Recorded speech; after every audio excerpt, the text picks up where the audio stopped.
Good evening. Welcome to Carnegie Town Hall. I call to order this regular meeting of the City Planning Commission. At this time, the Planning Commission will approve the consent and regular agendas. I would ask Denise to read our consent items this evening. Item 1, approval of the August 7th, 2013 minutes of regular meeting. Item 2, plats. Item 3, 2013-0802 rezone from the RD Residential District to the C2 General Commercial District for allowed uses located at 223 North Franklin Avenue. Item 4, 2013-0805 rezone from the AG Agricultural District to the RS2 Residential District for allowed uses located at 1801 South Katy Avenue. Item 5, 2013-0811 rezone RS2 Residential and Garden Village 2 PD to RC Recreation Conservation and RS2 Residential District for allowed uses located at 600 West 81st Street. Item 6, 2013-0812 rezone AG Agricultural District and Windswept Timber Estates PD to the RS1 Residential and RC Recreation Conservation Districts for allowed uses located at South 7901 Southwestern Avenue. Item 7, 2013-0815 rezone Granite Valley Plan Development District to I-1 Light Industrial District for allowed uses located at East Dyke Drive and North Quarry Avenue. Item 8, 2013-0804 conditional use permit in the C2 General Commercial District to allow a retail warehouse and accessory off-site parking within 150 feet of residential uses located at 1420 North Minnesota Avenue and 1431 North Dakota Avenue. Item 9, 2013-0813 conditional use permit in the RS2 Residential District to construct an assisted living center located at northwest corner of East 52nd Street and South Bonson Avenue. Item 10, 2013-0814 conditional use permit in the C4 Planned Commercial District for motor vehicle display, sales, and repair located at South Minnesota Avenue and West Anchor Lane. Item 11, 2013-0816 conditional use permit in C2 General Commercial District to allow a C-store on site greater than 1 acre in size located at North Cliff Avenue and 60th Street North. Item 12, 2013-0817 conditional use permit in C2 General Commercial District to allow a C-store on a lot greater than 1 acre in size located at 3100 East 10th Street. Item 13, 2013-0819 conditional use permit in C2 General Commercial District to allow on-sale alcohol establishment located at 2400 West Madison Street. Item 14, 2013-0820 conditional use permit in the AG Agricultural District to allow a kennel located at 3720 East Benson Road. Item 15, 2013-0809 final development plan in sub-area G, Beetle Greenway Plan Development District to construct an office building located at 603 South 5th Avenue. Item 16, 2013-0806 final development plan in sub-area C of Westwood Valley Plan Development District to construct fourplexes located at South Brook Drive and West 32nd Street. Item 17, 2013-0803, minor amendment in sub-area A of the 69th Street North Central Heart Plan Development District to add additional signage located at 4500 West Avera Drive. Thank you, Denise. Staff, is there any additions or subtractions from the consent agenda items? Mr. Chair, Steve Randall, City Planning Office. We have a request for deferral on item 6.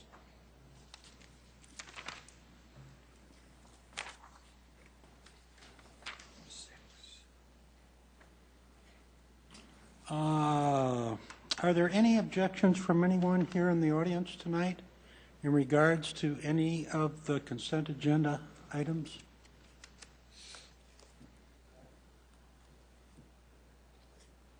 Yes, sir.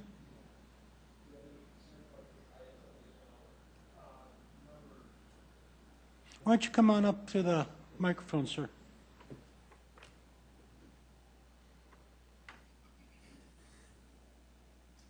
Yes, sir. Which My name is item? Don Van Bakker, and I have a concern about number 7, the quarry, and I got a couple clarifications. Why don't you hang on just a second? If you'd Okay. be good enough to take your chair, Okay. we'll take that off the consent item. We'll put it on the regular agenda. It'll be the first item up then on the regular agenda. Anyone else have any questions about anything else on the consent agenda? Chairman, I believe item number 11 was deferred to October by the petitioner. Is that still the case? The petitioner did call us after the briefing and requested that item stay on the agenda. Oh, okay. Thank you. It was a matter of posting signs. The signs were posted. Okay. Thank you. Would any other commissioners have any objections to anything on the consent agenda item this evening? Seeing none, the chair would entertain a motion regarding the consent agenda items. Mr. Chair, I'll move to approve the consent agenda. Second. We have a motion and a second. Would that be with, I'd like to make an amendment to the motion to defer item 6 and to move item 7 to the regular agenda. thank you, Nick. Would there be a second to that? Second. All in favor will signify by saying yes. Yes. All opposed?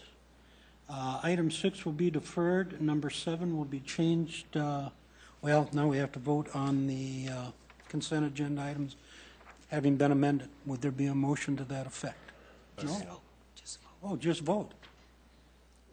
All in favor of the consent agenda items will signify by saying yes. Yes. Yes. All opposed? Consent agenda items are passed. If you were here for a consent agenda item, you're free to leave if you'd so choose.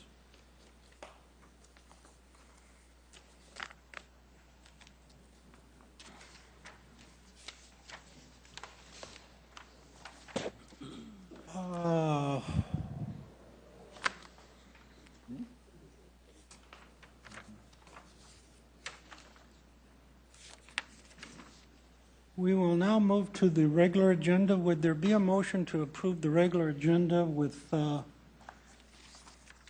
making item number 7 on the consent agenda the first item up this evening? I'll make that motion. We have a motion. Would there be a second? Second that. All in favor will signify by saying yes. Yes. All opposed? Regular agenda is approved, and we will start with item number 7. Denise, if you'd be good enough to read that. Item 7 is a 2013-0815 rezone Granite Valley Plan Development District to I-1 Light Industrial District for allowed uses located at East Dyke Drive and North Quarry Avenue. Jason Bieber, City of Sioux Falls Planning Department. This is a request by Bonnie Mogan for the Dunham Company to rezone this portion of property from the Granite Valley Plan Development District to the I-1 Light Industrial District for allowed uses. The applicant is proposing to rezone roughly 2.49 acres of land to the I-1 Light Industrial District to construct a truck terminal. It is located at 1300 through 1308 East Dyke Drive. The submitted concept plan that they have is indicating 2 access points onto East Dyke Drive. The I-1 zoning is in conformance with the 2035 comprehensive plan and should not adversely affect the single-family residential uses to the northeast. A sub-area of RC still exists as a buffer. Further, a conditional use permit may be required for a truck terminal on these properties if it is within 300 feet of those residential uses to the northeast. At that time, additional landscaping on the northeast corner of the property will help with the possible incompatibilities. Finally, this PD was created for commercial and industrial uses along East Dyke Drive. Commercial was intended to develop on the west side of sub-area C to the west of that RC strip, adjacent to North Cliff Avenue, and industrial uses to the east of that RC strip. However, it appears that the demand for the industrial uses in this area is greater. Therefore, industrial uses should continue to develop and expand into portions of sub-area C, which is C4 underlined zoning. The submitted plan is complete for review by the Planning Commission, and because this subject application is consistent with the Sioux Falls Comprehensive Plan and a transition still exists to the neighboring single-family residential to the northeast, staff does recommend approval of this rezoning.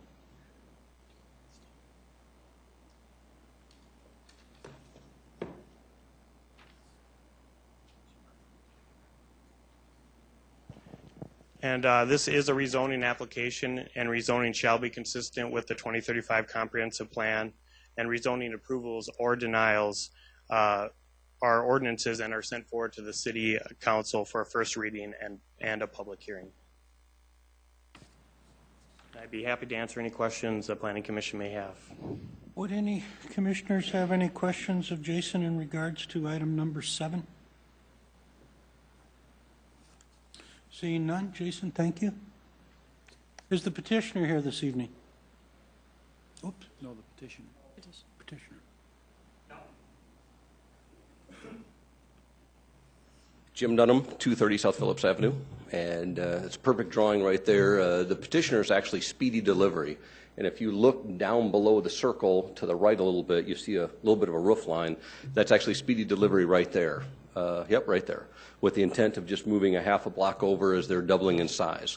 And we're here for the same application we were, say, a year or two ago with right below the circle is Inland Truck Parts. And same thing there. We rezone that from C4, neighborhood commercial, to I1 to allow their use. And we're proposing the same thing right up above to rezone that to I1 for Speedy Delivery. The city has looked at them being a trucking company, where obviously their trucks are the little small ones that run around for deliveries. Happy to answer any questions. Any questions for the petitioner? Thank you. Seeing none, Jim, thank you. Thank you. Yes, sir. Would there be anyone else here that would like to address item number 7 this evening? And my name is Don Van Bakker, and I live at 5701 North Gold Nugget Avenue, which is basically the house right across the pond right there. Right there, yeah, that house right on the corner there. Yep. That's where I live, and my neighbors. I'm here on behalf of us just to figure out what exact lot. Because originally when I looked at what it said that they wanted to rezone, I was looking at one of the other ones that I had earlier, and lots 54, 55, and 56 were actually at that time along Cliff Avenue. And the lot that we're looking at now actually was listed as lot 53 on this particular one from some years ago. That's why I was down here to figure out for sure which lot it was. One of the concerns that I and my neighbors have is that, as Jim said, Speedy Delivery is already up there.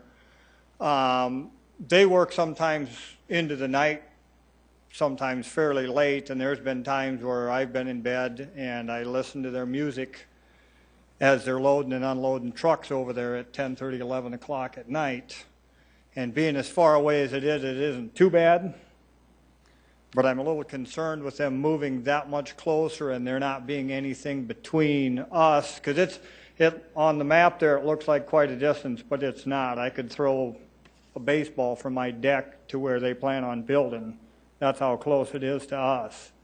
And their trucks come and go at all different hours. They're not all just little trucks, because some of the bigger trucks come in to unload, to send to the little trucks to send out.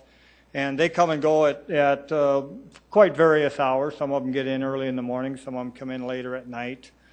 So I and my neighbors are a little concerned about them being so close in our backyard, just to the noise and all that goes on in a trucking firm. I guess I was always under the impression that there was supposed to be some type of a buffer between whether it's industrial or a commercial of some nature where there's a multi-tenant or something in between us to kind of work away from the industrial to the residential. I don't know how all that works out and what all the zoning, C4, C1, I1, all that is. I'm not sure of all of that, but I know that we've got a couple concerns with them building there. So I guess at this point, we'd probably have to just, take it up with the neighborhood now that I know more exactly what it is, where it's going to go, exactly which lot it's going in. I guess there's another step at the regular council or whatever that we'd have to bring it up and see what I guess we can do about working through some of the things to make sure that it works for the neighbors and for the truck line. But we are a little concerned with it being that close. The other thing that sometimes isn't thought of is that retention pond, being water, has a lot of reflective sounds that come off it. It's pretty amazing how the sound comes off of that water. So there's just things like that we want to bring up and make sure that are on the information side of it for everybody to look at and see if that's actually the best usage for that lot with the houses and everything. Now the buildings next to it, the ice shack and the it's a garbage outfit, they work out well. They come in the morning. Most of us are at work. They're done by the time basically we get done. They're closed on the weekend. It really makes it nice. It works well with us as residents right there. Really have enjoyed having them there. The trucking one, we're a little concerned about noise, dust, and just all the different hours that it goes. So I appreciate your thoughts on those ideas. So, Don, thank you for coming down and sharing some of them with any us. questions for me as far as? I'm going to ask that as staff, fellow commissioners. Would anyone have any questions for Don? Yes, Danny. Chairman, I believe I heard your name is Van Buckner. That's correct. Don. Your Don. microphone. Yeah. Don, have you taken any time to measure the distance from your back deck to the edge of that property? You know how far that is? Ooh, thought it was on. You're on. It was on, but it wasn't very loud. No. I'll repeat the question if you didn't hear it. I haven't, but I'm going to guess 300 feet, 400 feet. It's not very far. You have a better arm than I do. I don't think I can throw a baseball that far. No. Well, and it goes back pretty tight. The kind of the brownish gray area is actually a drainage into the pond, and that's probably about 20 feet wide right there. So if you take and figure that 20 feet, it's not very far. Thank you. You're welcome. Any other questions? Any other questions, Jesse? Mr. Chair, can I call Jason back up, please? Just a second, Don. If you just step aside for a minute while she asks Jason a question. Jason, you suggested there was a possibility that this may need a conditional use permit. Can you say a little bit more about that? Sure. Steve, would you go? If Steve will go back to the site plan. In the I-1 zoning district, a truck terminal is required a conditional use permit if it's within 300 feet of residential uses, and that's measured from that building wall to the nearest property line. So why I said it could is depending on how big the building is, where it's placed on the lot. If the building's more than 300 feet away, then they wouldn't need one, but it appears that they probably are going to be in that area. And if this comes under conditional use, then we can look at putting some additional screening there, buffering, I should say, or maybe a berm or additional landscaping requirements that may. Yep, you could put conditions on there and for that northeast corner to put some Okay. additional landscaping that's not required by the ordinance. And maybe that may be the best way for us to have some consensus then between the neighborhood and the trucking firm. You know, as it relates to zoning, that's what we're here to discuss. I certainly can appreciate what you're saying about the music at night when they're loading trucks. We can't take any action on that, but we can make sure that you've got the contact information, and I'm sure Mr. Dunham can help you with that as well, that is not the case. And we can do whatever we can to help you on the other side, and I think maybe if it comes with a conditional use permit, they would have to come back, and we could talk about some things that they'd be willing to do for some buffering. That's all I have. Thank you, Jason. Don, I'm just going to kind of echo on that. Have you ever talked to the management of the trucking firm about No, the because this radio is all noise? just kind of coming to the surface right now, and it's not a every night situation. I understand because they're on forklifts and they're in and out of trailers, so in order, if you're going to listen to music, it's going to have to be, you know, and the interesting part is the doors are actually faced east and west, and I'm north of them. So it's pretty loud. Now they're going to be closer, and the doors are actually, fortunately, looks like they're going to face north and south, but it's going to be another 2 blocks closer. And so it just... Don, no matter how it goes tonight, whether if it's passed, there will be 2 more on Right, rezone, and I and I understand think that, you yeah. understand that. So, thank you for All coming right, down and thank you sharing your for thoughts. consideration. Is there anyone else here this evening that'd like to address item number 7? Seeing none, Chair would entertain a motion regarding item number 7. I'll make a motion to approve the rezone. Second. We have a motion and a second. Time for discussion. Jesse, I think you did a good job kind of summing that up. If it did require conditional use, I think we would have a bit more flexibility as how we might help Sure. offset some of that noise. You know, and they have a great reputation, that company does, so I'm certain that they want to keep those neighbors happy as well, and they recognize how close they are. So I think we'll be able to take care of you pretty well, hopefully, with this situation. Anyone else have any comments in regards to item number 7? Seeing none, all in favor will signify by saying yes. Yes. Yes. All opposed? Item number 7 passes. Denise, I think now we go to Item 18 is a 2013-08 rezone RD Residential District to the I-1 Light Industrial District for allowed uses located at northwest corner of intersection at West 2nd Street and North Harlem Avenue. Good evening, Steve Randall, City Planning Office. I'll present this and other reports this evening. This is the Sletton Industrial Development. The applicant is Innovative Design and Management Services, and the owners are Darwin and Jane Sletton. This property is located at the northwest corner of the intersection of West 2nd Street and North Harlem Avenue. We've had some activity in this area with rezonings to industrial from the RD zoning district on vacant properties as well as a greenhouse. This particular site is 1.3 acres in size. It's currently vacant. There is a structure on the property. In the shape Sioux Falls designation is a developed area. It's an existing neighborhood that is indicated for conservation in our comprehensive plan. The comprehensive plan calls it out as an area worth preserving because of the existing structures in the area, the status of those.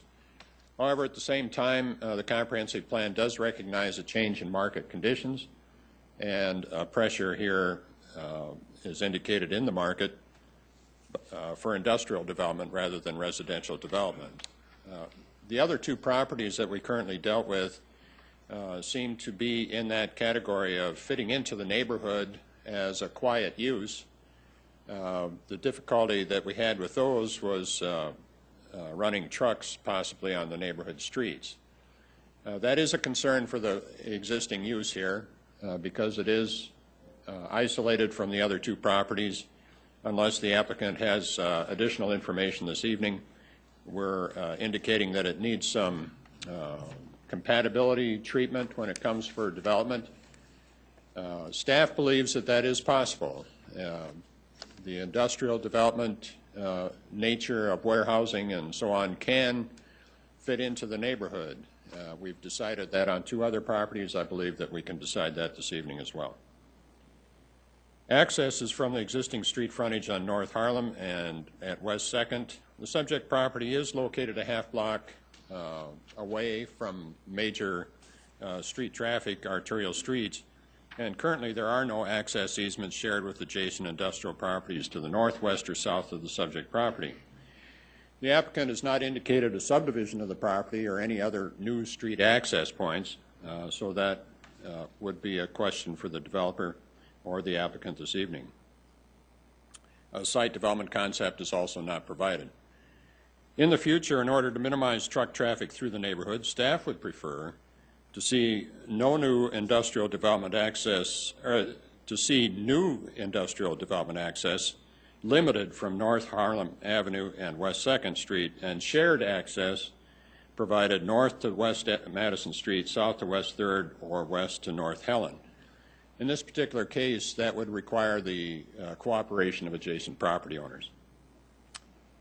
The City Bike Trail and Big Sioux River Greenway are located 460 feet away. The subject property is generally flat with some mature trees worth preserving, indicated on the aerial photograph. Also, for drainage, the drainage engineer indicates that any site development under 2 acres is going to require some additional treatment as far as a post-construction BMP. Development must not block or negatively impact the drainage from adjacent properties. That can be reviewed when they bring in their application for development. Public sidewalks are also required with the development. Proposed zoning of property in this neighborhood is consistent with previously approved developments in the immediate area for light industrial uses. The existing residential neighborhood has been reduced in size in past years from 198 residential lots to 126 by street vacations and rezonings. So you can see the general trend of development in the area. We're looking to make the new development compatible. While the impact of non-residential traffic in the new neighborhood can be reduced by limiting industrial site access to peripheral streets away from the neighborhood, a reduction of shared zoning boundaries is also satisfactory or useful in reducing conflict with adjacent residential uses. The street actually serves then as a buffer between the industrial use and the residential neighborhood. Submitted plan is complete for your review. Staff encourages the applicant or future developers to consider limiting their access to North Harlem in the West Sioux neighborhood and work with adjacent developers or shared access points to Madison, Helen, or 2nd. Because the application is consistent with Sioux Falls Comprehensive Plan for incorporating new development, reducing potential land use conflicts by reducing shared use or shared zoning boundaries of potentially conflicting uses, staff is recommending approval of the rezoning. We haven't had any calls on this particular application. I believe the neighborhood has represented themselves well on the other two properties, and perhaps they're here this evening as well. That concludes staff report. In the case of rezonings, we do have to go to the City Council with this. There'll be a first and second reading. Second reading, the neighbors are given the opportunity to speak. The Planning Commission is dealing with land use issues here this evening, and we'll take action on that. The conditions for new development do have to meet the standards and regulations of the zoning ordinance for industrial development.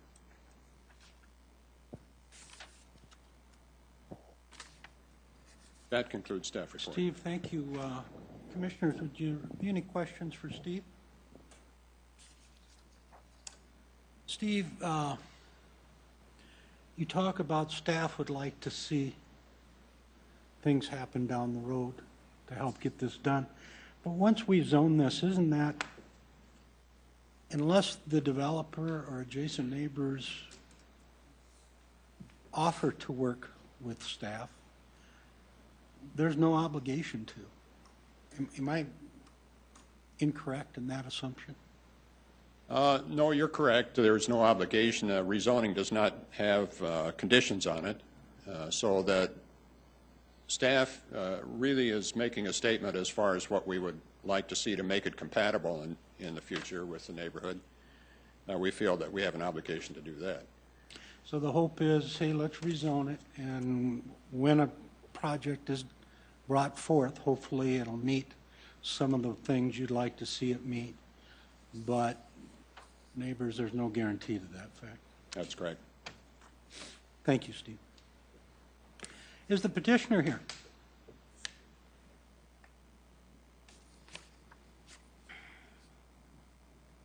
Good evening. Darwin Slatton, Sioux Falls, 2410 West Old Yankton Road. I've owned the property for probably 14, 15 years. It is a bare piece of ground, and we keep it up as we have all the property in the area that we own.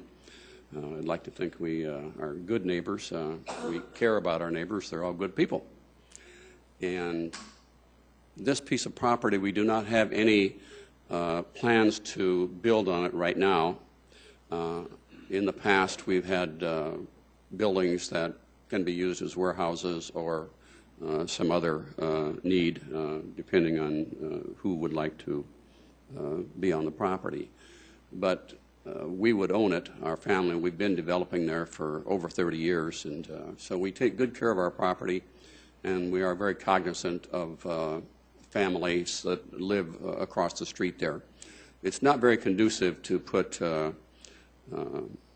residential on the west side of Harlem.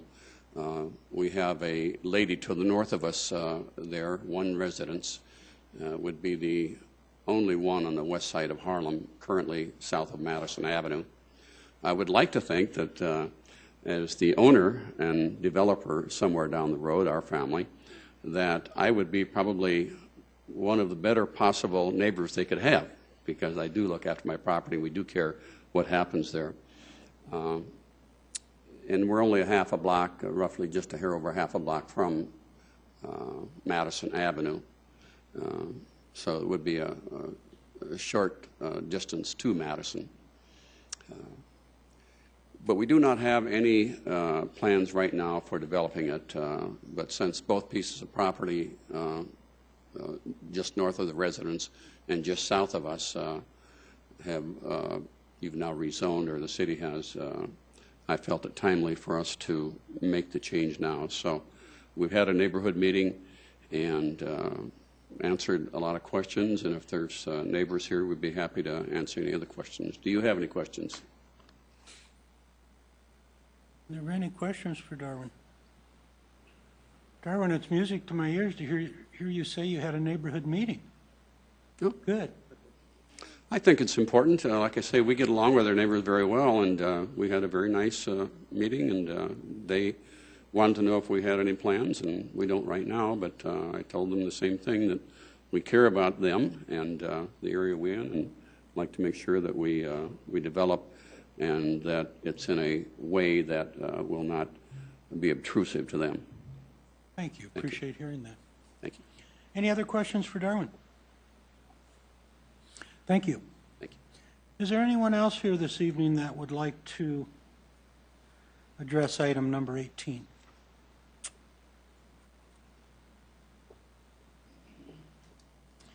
Obviously, the neighborhood meeting worked. Chair would entertain a motion on item number 18. Mr. Chairman, I move approval of item 18. Second. We have a motion and a second. Discussion. Anyone have any thoughts regarding this item? Well, Mr. Chairman, I think the owner has presented himself in a positive way, and I think he's very amenable to working with neighborhood people around him. And that indicates to me that he is a good neighbor. I take him at his word.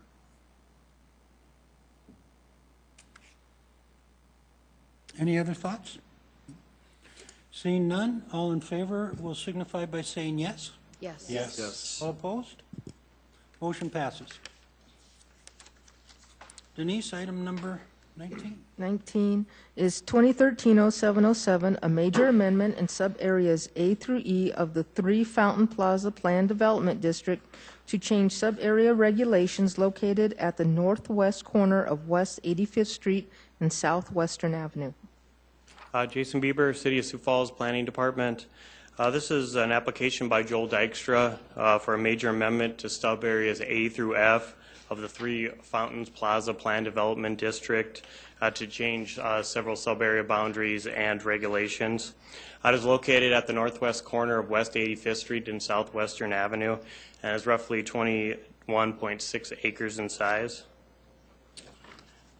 The applicant is proposing to change sub-area D from a live-work apartment/office land uses to single-family and two-family uses and then call it new sub-area A.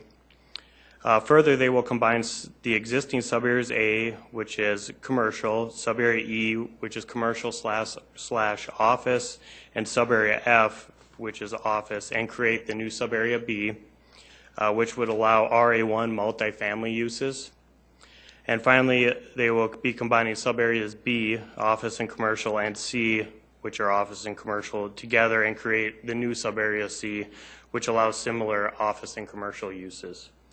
The 3 Fountain Plaza Plan Development District was created in March of 2008 for the purpose of commercial office and residential development in a mixed-use setting. The applicant is now requesting to change several of the sub-area boundaries and regulations in response to the change in real estate markets.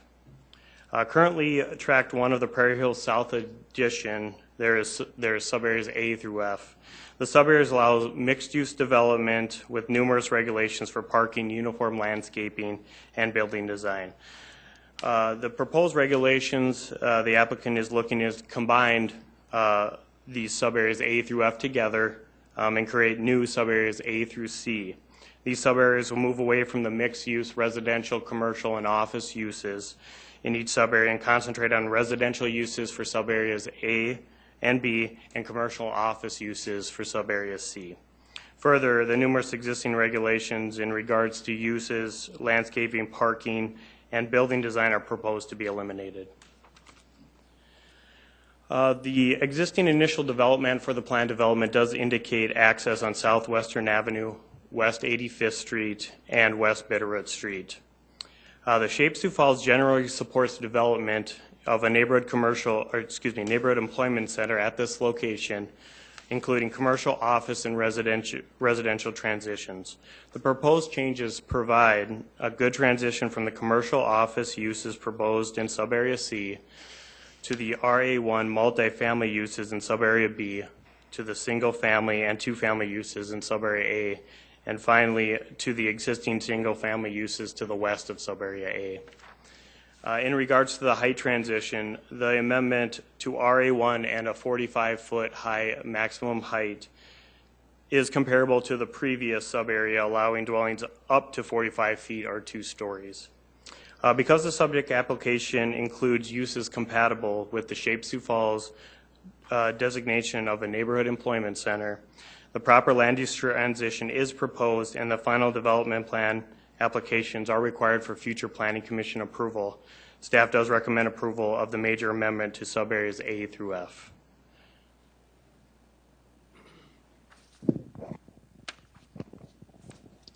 And this is a major amendment application which has to be consistent with the 2035 comprehensive plan and will also be forwarded to City Council for a first reading and a public hearing. And that concludes that presentation. I'll be happy to answer any questions the Commission may have. Questions for Jason? Mr. Chair? Yes, Nick. Jason, just a quick definition. When you're talking about mixed-use development, which is what it was before, can you kind of define what that means? Sure. The original intent for this PD was to have office commercial on the first floor and then have residential above it, kind of multi-uses in each building or apartment building and commercial on the same parcel, similar to that. Okay, thank you. Mr. Chair. Yes, Jesse. Jason, can you just clarify for me? This is a different look to this area, but the height of the buildings hasn't changed. It's just that they're putting another level of apartments in here. Is that what you're understanding? Yep, essentially the height, maximum height has not changed for the sub-area. It's still 45-foot height maximums for the RA1 for the apartment complexes that they're proposing. Thank you. Jason, RS2 is single family with twin home with a conditional use, but to do a twin home, they'd have to come back in for a conditional use. Am I correct in that? I believe they would not with that because it'd be in the RS2, sub-area A would be permitted, permitted special, and conditional within the RS2 zoning district. So are you saying that they would be allowed to put twin homes in there? Yep, yep. They would be allowed in sub-area A, which they're proposing those are kind of on the northern portion, northwest of the existing apartments, or proposed apartments, excuse me. And then to the west of that, they're trying to transition down to villa-type single-family homes. That's what I'm looking at is sub-area I and H is RS2, which is single family or twin home with conditional use. Am I correct with that or not? No. In a straight zoning district, this is a planned development district, which is RS, or is permitted, permitted special, and conditional in the RS2 zoning district. Okay. So twin homes would be an allowed use. Glad I asked the question. Thank you, Jason. Is the petitioner here?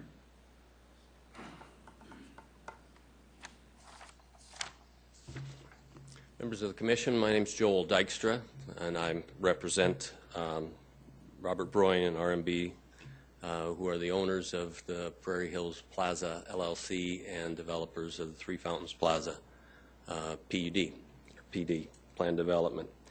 We're coming to you tonight with a proposal, an application to essentially greatly simplify the PD from 7 fairly complicated sub-areas into 3 really straightforward sub-areas.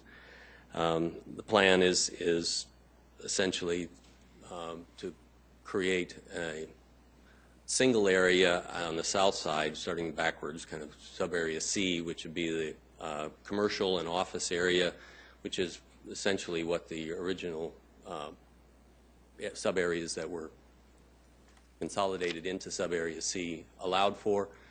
Sub-area B and sub-area A on the west side are changes. They really represent a change from a conception of horizontal integration of retail and office on the ground floor and residential on the second floor into a more segregated and essentially a vertical separation, so that the residential multifamily land would be just that, and the office and retail area would be adjacent to it.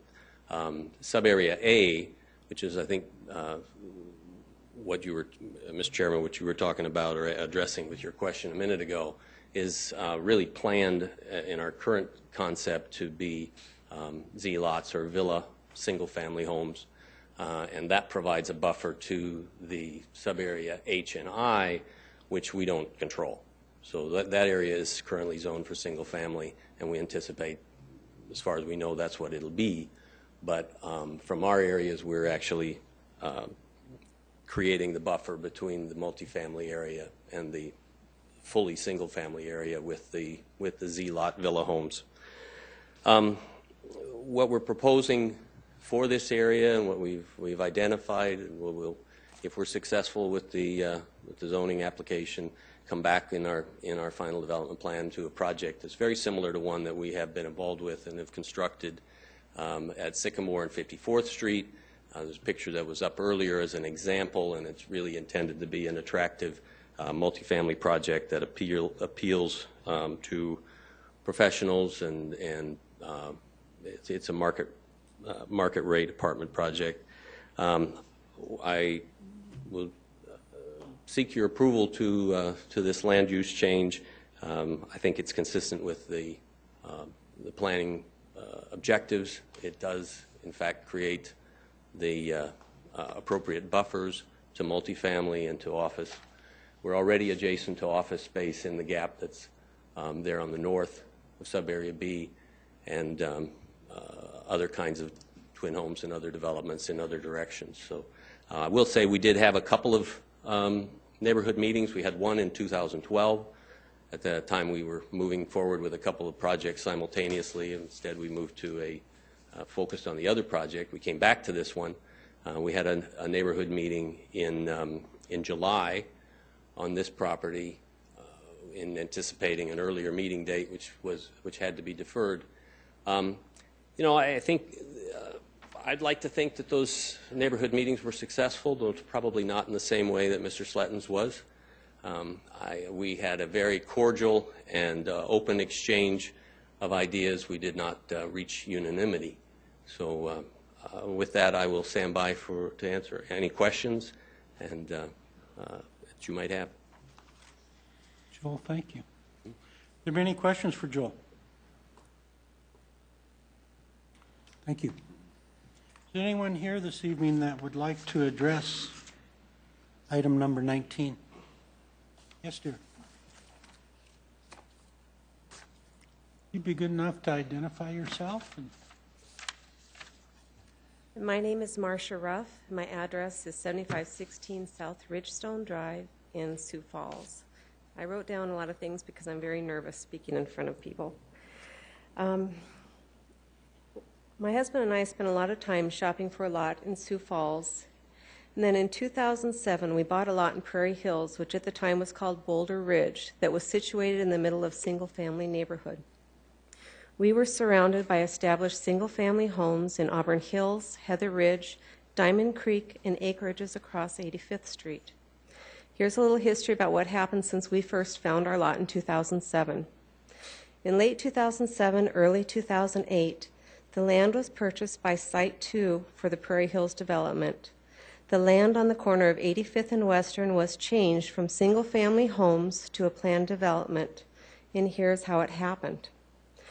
When the zoning proposal to change from single-family homes to a planned development was presented to this planning commission, you listened to the people of the neighborhood and could see that it would be a large change from the land use in place at the time when our properties were purchased. The Planning Commission then instructed the developer to work with the neighbors and come to an agreement before the Planning and Zoning Commission would allow any rezoning. At that time, the developer told us their vision and asked us all for ideas as to what would be acceptable to us and what we absolutely did not want to have in this proposed planned development. We, the developer and the neighbors, came to an agreement about the proposed planned development as to what would be a good fit for our neighborhood. Isn't it reasonable to expect that our single-family neighborhood would get the planned development that we helped envision and plan when the last rezoning took place? Now we've been told that the new property owners want to rezone this land for a third time and to increase the population density dramatically from anything that we ever had even thought conceivable in this area. We neighbors have had the property on this corner rezoned from single-family homes to a neighborhood destination with shopping and restaurants, and now there's a proposal to rezone this property yet again to change to a higher density area full of 3-story apartments. This land was purchased by these developers, RMB Associates, as a planned development, and that's the way that it should stay. With more than 90% of the neighborhood in opposition, it should not be conscionable to allow developers to change the character of this neighborhood just so that they can make more money. The neighbors should not have to pay the price and lose out on having a neighborhood destination just because the developers bought this property when it was at its peak value. A complex that includes 7 3-story apartments will not be a destination for anyone in our neighborhood, and this proposition is not agreeable to the neighbors. If you're going to change the zoning, it should be for the good of the neighborhood. I fail to see any benefit to the neighbors or the neighborhood. If 2013 is not the right time to begin constructions on Three Fountains Plaza, then we as neighbors are willing to wait. We agreed upon specific guidelines, and that's what we expect. My kids are grown now, and perhaps we'll build somewhere else in town. At this point, I'm wondering if it's safe to buy a lot anywhere else in Sioux Falls. What will prevent this from happening in the next development in which we buy a lot? It is expensive to build a home. We don't want to take another risk if these tumbling zoning changes keep happening in Sioux Falls just at the request of a developer. Our neighborhood is an established neighborhood with established zoning. I am hoping that your committee will consider the work that our neighborhood and the previous developers have done to make this area a destination for the people. I would like you to consider the opinion of the established neighborhood, and I ask that you not allow this rezoning to take place. Thank you for this opportunity to speak. Marcia, very nice. Well done. Good job. Is there any questions for Marcia? Anyone have any questions for Marcia? Seeing none, thank you, dear. Is there anyone else here this evening that would like to address item 19?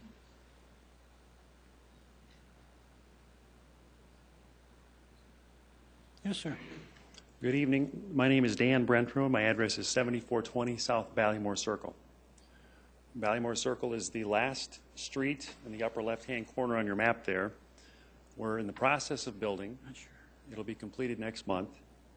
I bought with the understanding that this plan development that's existing, the Three Fountains Plaza, was what the plan was. It was going to be implemented.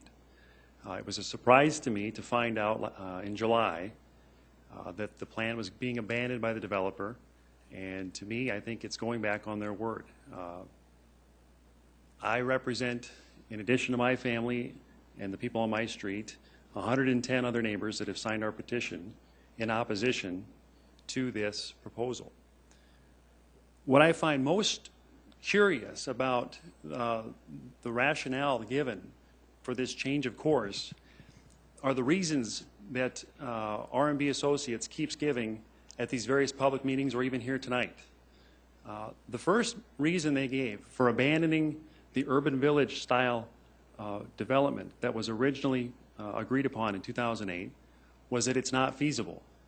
When pressed for details about what evidence there is that it's not feasible in Sioux Falls, we could find nothing in his comments other than the fact that they just don't think it would work. That's not enough. This is a very unique parcel of land. 85th and Western is a corner that cannot be recreated. Once we go down the path of turning this into a 7 apartment building complex, they will destroy the character of this corner, and we can't undo that. Another reason given at that public meeting was that the new urbanism style of architecture and urban planning that espouses or that supports this idea of urban villages was a thing of the 80s and isn't even being used anymore. If you go on Google for about 5 minutes, you find out that's not true. And you also find out when you read Sioux Falls' Shape 2035 plan that it's part of what Sioux Falls is already looking at. The idea is buildings that are at least 2 stories that have more than one use. Commercial on the first floor, residential upstairs. On-street parking, buildings close to the street, strategically located open public spaces. The only public space that would be created by this is actually private space. It's the area in between these 7 apartment buildings. It's a green area that's not open to the public. It's open only to the residents. Within the 2035 Shape Sioux Falls plan, the idea is that urban villages are to be strongly encouraged, quote, unless demonstrated to be infeasible. They have not done that. R&B Associates has not demonstrated to you that this is infeasible to develop the land the way that the neighbors agreed for it to be developed back in 2008. They want to build new apartment buildings. I understand that. There may be a need, but not at this location. This whole project is premised on the idea that we just abandon our word and move on for short-sighted purposes. The purpose of a long-range planning document, the purpose of a planning commission is so that we can all plan together and plan ahead. I don't see anything about this proposal that justifies abandoning what we've already done. In addition to Sioux Falls adopting this idea of an urban village, it's being practiced and implemented in places like Milwaukee, Wisconsin, Tysons Corner, Virginia, South Pasadena, California, Cincinnati, Ohio, Brookline, Massachusetts, Mount Pleasant, South Carolina, San Antonio, Texas, and it envisions the same idea of what you find in uptown Minneapolis, or in Country Club Plaza in Kansas City. That's something that we could build here in Sioux Falls. That's something that we as neighbors expect to have happen according to this Three Fountains Plaza plan development, and that's what we're hoping that this commission will support, is what we already agreed on 5 years ago. Now is not the time to change course. Dan, thank you. Hang on just a second. Is there, commissioners, any questions for Dan? Dan, thank you. Mr. Chair, if I may, can we have Jason come up? I think we just need to clarify a point here. Jason, could you first clarify that this is not a rezone application and explain the difference between the rezone and the major amendment? Yep, this is not a rezone, as you had indicated. It's a major amendment to essentially change sub-area boundaries and some of the regulations within an approved plan development district. So with what they're proposing, the uses are similar to what was already allowed in the plan development district, just maybe being used in a different way. They were allowed to use mixed use in those sub-areas before, which they could have built apartments or whatever they want, in case what they wanted to. Now they're kind of just trying to go to get the sub-areas down to more concentration of, we're doing apartments here, we're doing single family here, we're doing commercial and office here, kind of a deal. But what he is proposing was allowed previously. That hasn't changed, correct? That use was allowed. Multifamily was allowed within that sub-area in the previous. Thank you for the clarification. Jason, it might help to explain to Marcia and Dan how the PD works. Even though we rezone it, or if we did, or went along with this, that's not the end deal. I mean, in a PD, they would have to bring in a plan for staff's review, have to bring in a plan for our review. If I'm not mistaken, that would also include the neighborhood at that time. That plan would come in before we arrive to a final development plan. If this petition was approved by Planning Commission and then City Council for the major amendment, for them to construct their apartment complex, they would come back at this time, or at a future Planning Commission meeting for a final development plan, which would address types of buildings they're doing, you know, landscaping, setbacks, what materials they're using, all that different things. They would show us more detail of what they're actually proposing there. Have you seen something that says this is going to be a major apartment house development? I mean, have you seen a plan to that effect? Are we approving multifamily office? Have I seen the plan that's up there is their initial development plan for their new for the new sub areas. That's what they've indicated they're proposing at this time. Doesn't mean it can't change with less or more buildings. They still have to meet density, parking, setbacks, all that different stuff. Okay. Thank you. Any other questions for Jason? Mr. Chair, just one more. Correct me if I'm wrong, but this is a different applicant than what was the original applicant from 2008, correct? It's a new owner of the property? Yes. Doing their own development? Okay, thanks. Thank you, Jason.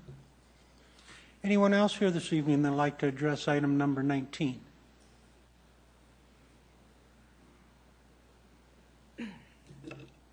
Hi, my name is Tammy Veek, and I live at 7604 South Ridgestone Drive.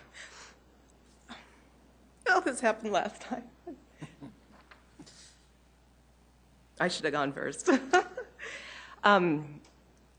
I was here 5 years ago trying to preserve the single-family residential neighborhood I moved into.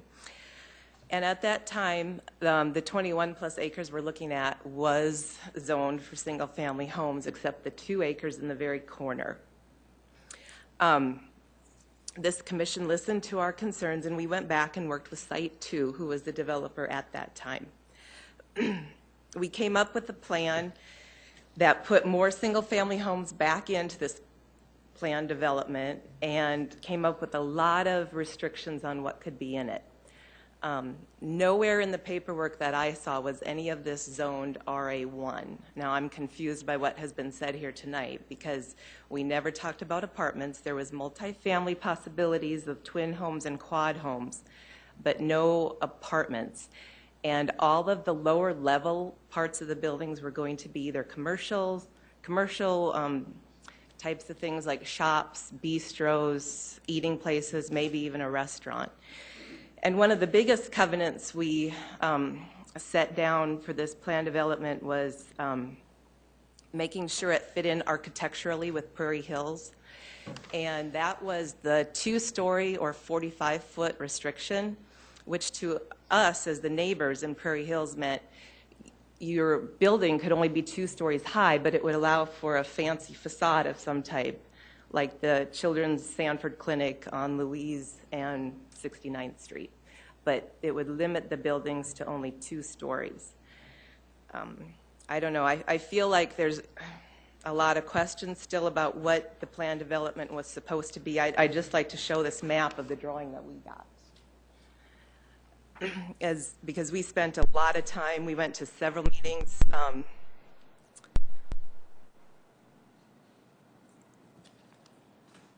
And this looks very different from the presentation that Joel Dykstra made this evening. I guess I'll stop there.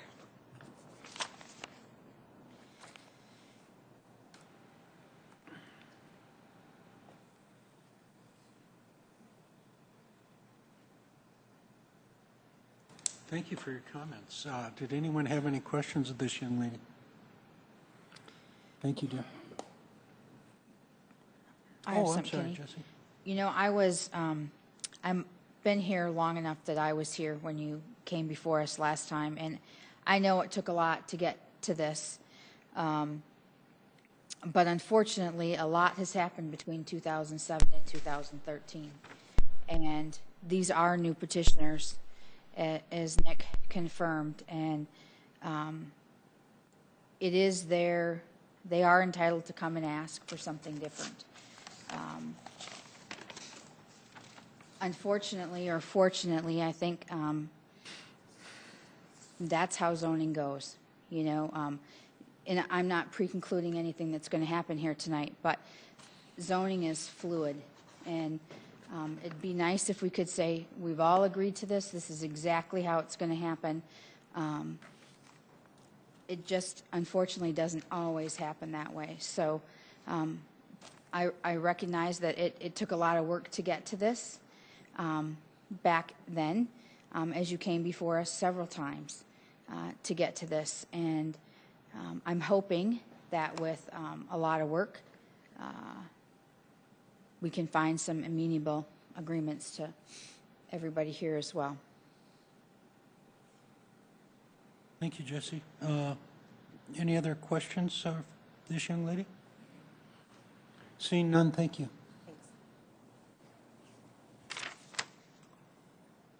Is there anyone else here this evening who would like to address item number 19?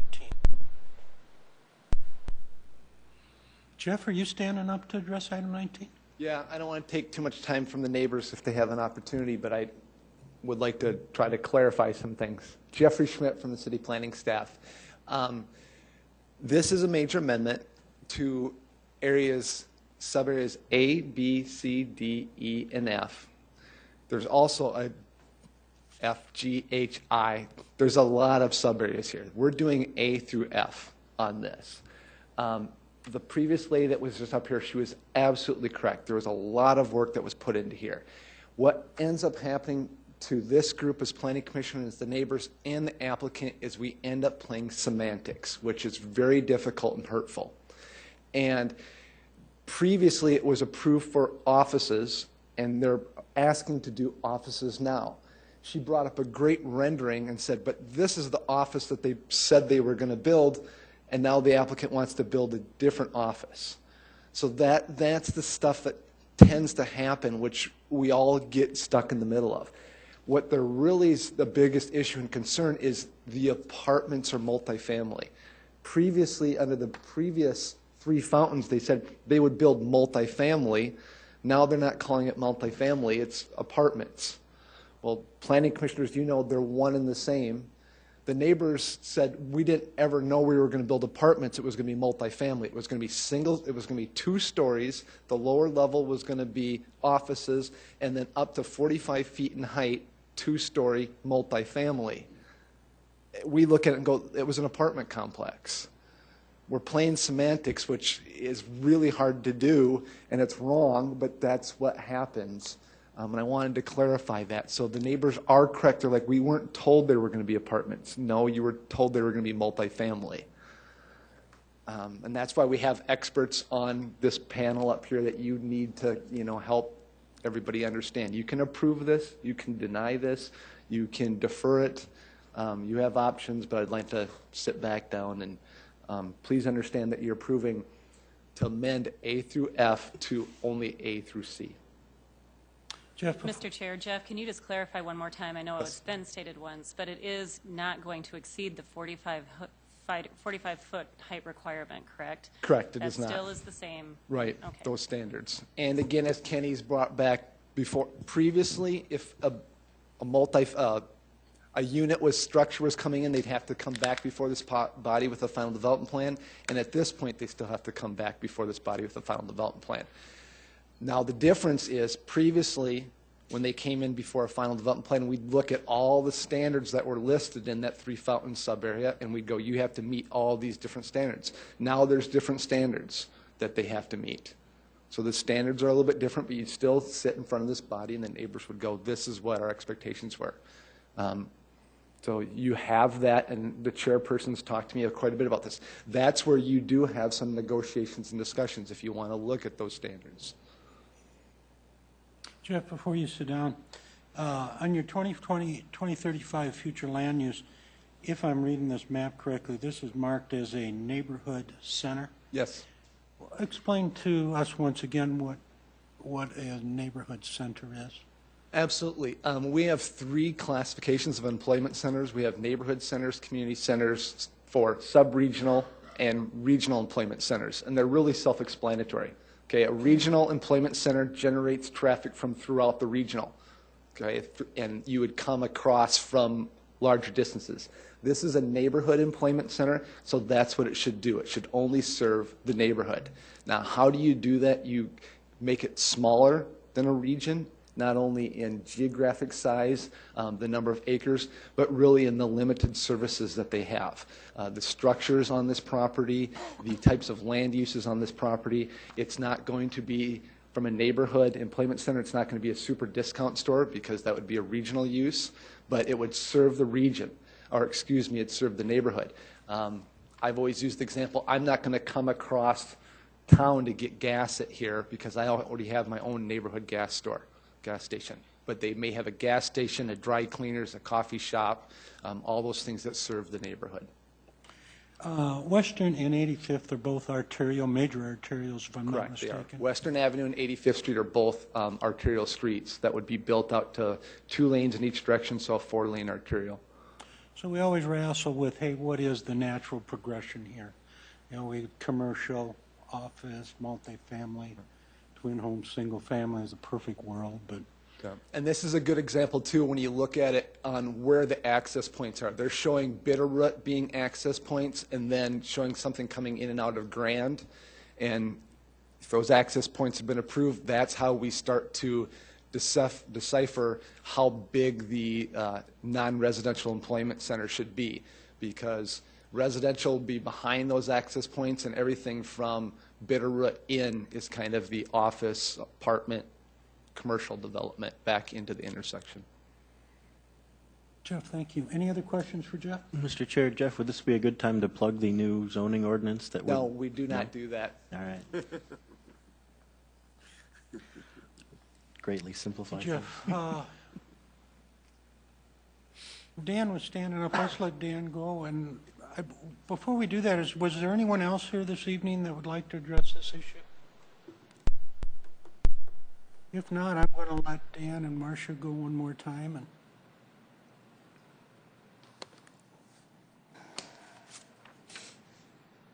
with all due respect, this is not about semantics. The yellow area in the existing plan is residential, mixed with commercial. There is no other spot on that map where residential can exist. This is an example of vertical integration, vertical development, vertical mixed use.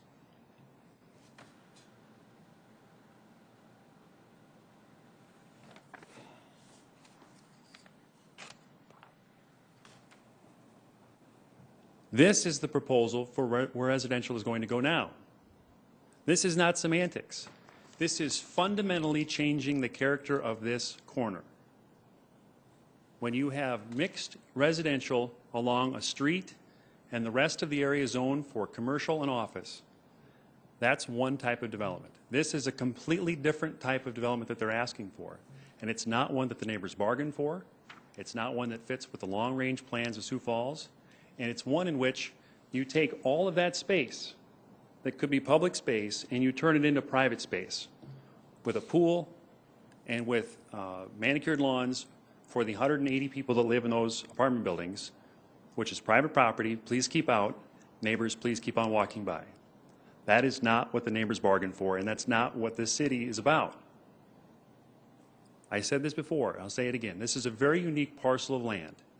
There will never be another 85th and Western.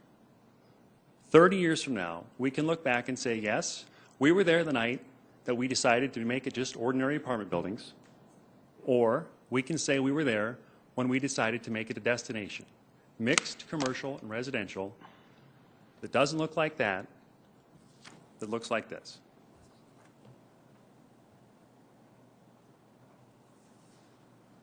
Thank you, Dan. Marcia, did you have something else you'd like to add?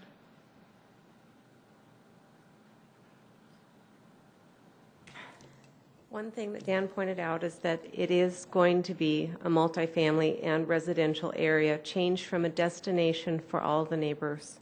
We used to think we would have a destination. That is the only reason that we agreed to go from a single-family area to a planned development. Also, I wanted to let you know that we have met with Mr. Dykstra twice, once last summer and once this summer. People like Ken Lundquist, who is sitting beside me, hasn't even heard of this, and he lives just down the road on Western. There are a lot of people in Heather Ridge, in the Arbor Place or whatever it is right across the street. None of those people knew that this rezoning was going to take place. They didn't know that. They didn't know why those pink signs came up later on. They didn't know about it last summer, and the only reason that they knew about it is because I passed out flyers to let them know there was going to be a meeting with Mr. Dykstra. Also, during these meetings with Mr. Dykstra, he never once said, well, what would you like to see? Every single time he met with us, he said, this is the way it's going to be. This is the only thing that works for us because we've paid a lot of money for this land and we don't see that there's any other way for this to work out for us. He listened to us, but he did not appreciate what we had to say, and he did not consider changing his point of view. I don't know what the meeting was for. Marcia, there was a comment made earlier about a petition that had 180 signatures. I took it around. You walked it around? I walked around, and I spoke to all of the neighbors. Out of every single person that I spoke with, there was one lady who said, I'm in favor of growth of any kind, and I will not sign your petition. There was two people who said, well, I've thought about it because I did go through this neighborhood twice, once to tell them about the meeting with Joel Dykstra, the second time to bring the petition around. Two people said, no, we've considered it. We've decided not to sign it. We're just going to wait and see what happens. And I think there was one other person, but out of all the people that I talked to, 4 people decided either they weren't going to be for being against this proposal, or they were all against the proposal. And these are all the neighborhoods who could see the area. I only went to the places that were surrounding this 85th and Western. I did not go to other places that weren't involved. I went across the street to acreages that are over by, I don't know, on the other side of 85th. I just went where people could see it with their eyes, and no one wants it there. Went to some work, kind of. And I have all of the people and their phone numbers. Thank you. If there are questions. Thank you. Jason, was this your item? Was this a item that all the neighbors would have been sent a letter on within a certain distance? Yep, we sent out notices to neighbors within 300 feet of this property, actually for the month that it was deferred, and then actually for this month also. And in addition to that, they post the signs and Mm-hmm. when, okay, fine, thank you, Jason. What? All right, come on up. I'm Lisa Veek. My sister spoke earlier. We live the closest to this property to the west. We've been there the longest. And we also went around with the petition with Marcia, or separate from her, and put them together. But I was just going to say, when we went around and asked people about it, I believe we're the only ones who got the letter from the city. We must be the only property close enough, because we live on Ridgestone Drive, but we also own property on South Kenton Lane. That's lot number 6 up there. And so to our knowledge, when we went around to neighbors, they're like, no, we didn't get notice. Just some information.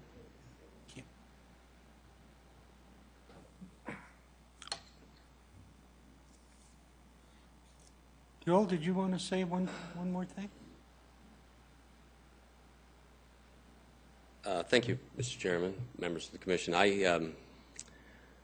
We also sent out letters, and we chose to send out letters to everyone who was within 1,500 feet of the property to invite them to the neighborhood meetings. We had about 20 people, maybe a little less at the meetings we had. One was last year and one was this year. You know, I think I take very seriously, and I feel very sympathetic to the emotions that we've been hearing. But the fact is, the promises that were made in the past have not been delivered. I have taken care to be absolutely upfront and honest, and I think anybody who's been a part of this conversation would tell you that I've told them from the beginning that I won't just tell you what you want to hear because it'll make my life easier. I'm going to tell you what we can do. I'm going to propose a project that I believe to be attractive and successful and beneficial. I know we don't agree about that. I think in 5 years we will, because my experience has been that the reality is much less ominous than some of the specters of what ifs and what might be. The fact is that what stands between this multifamily area in particular, sub-area B, and the residents who you've been hearing from are 3 rows of single-family homes. One across the street, another in the backyard, another street in between, and yet again another row of single-family houses on the other side. So I think there's adequate buffer here according to the rules of the Planning Commission and according to the city's objectives. As you clearly pointed out, we're talking about a major arterial intersection by any, I don't know what the definition is within the plan, but certainly by any layman's estimation, these are major streets within Sioux Falls. This is going to be an important intersection. The residence that we're talking about is different than the vision that was there before, but frankly, the best protection, the best assurance I can give anybody that they won't have to do this again is that we're actually going to build something this time. And they won't be living next to a vacant lot. They won't be living next to a derelict piece of land as they have for the last 5 years. And more importantly, they won't be living next to a failed development with a bunch of empty buildings. What needs to be done here is something that can be successful, something that can fit into the plan, and something that is adequately buffered from the single-family residences that these property owners have. I believe we do that. I don't believe that it's going to be, clearly we're not going to agree on that. I hope that you will agree with me that what we propose to do is appropriate and is positive for this part of the city. Thank you, sir. Chair would entertain a motion on item number 19.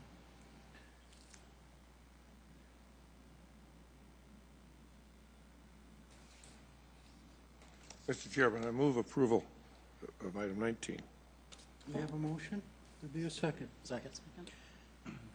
Discussion. Well, Mr. Chairman, I think all the T's have been crossed and all the I's have been dotted in this particular situation. And it's not like 85th in Minnesota, if you know what I mean. And I think that I agree with Mr. Dykstra that within time, once it's completed, I think it'll be a very nice asset to that corner.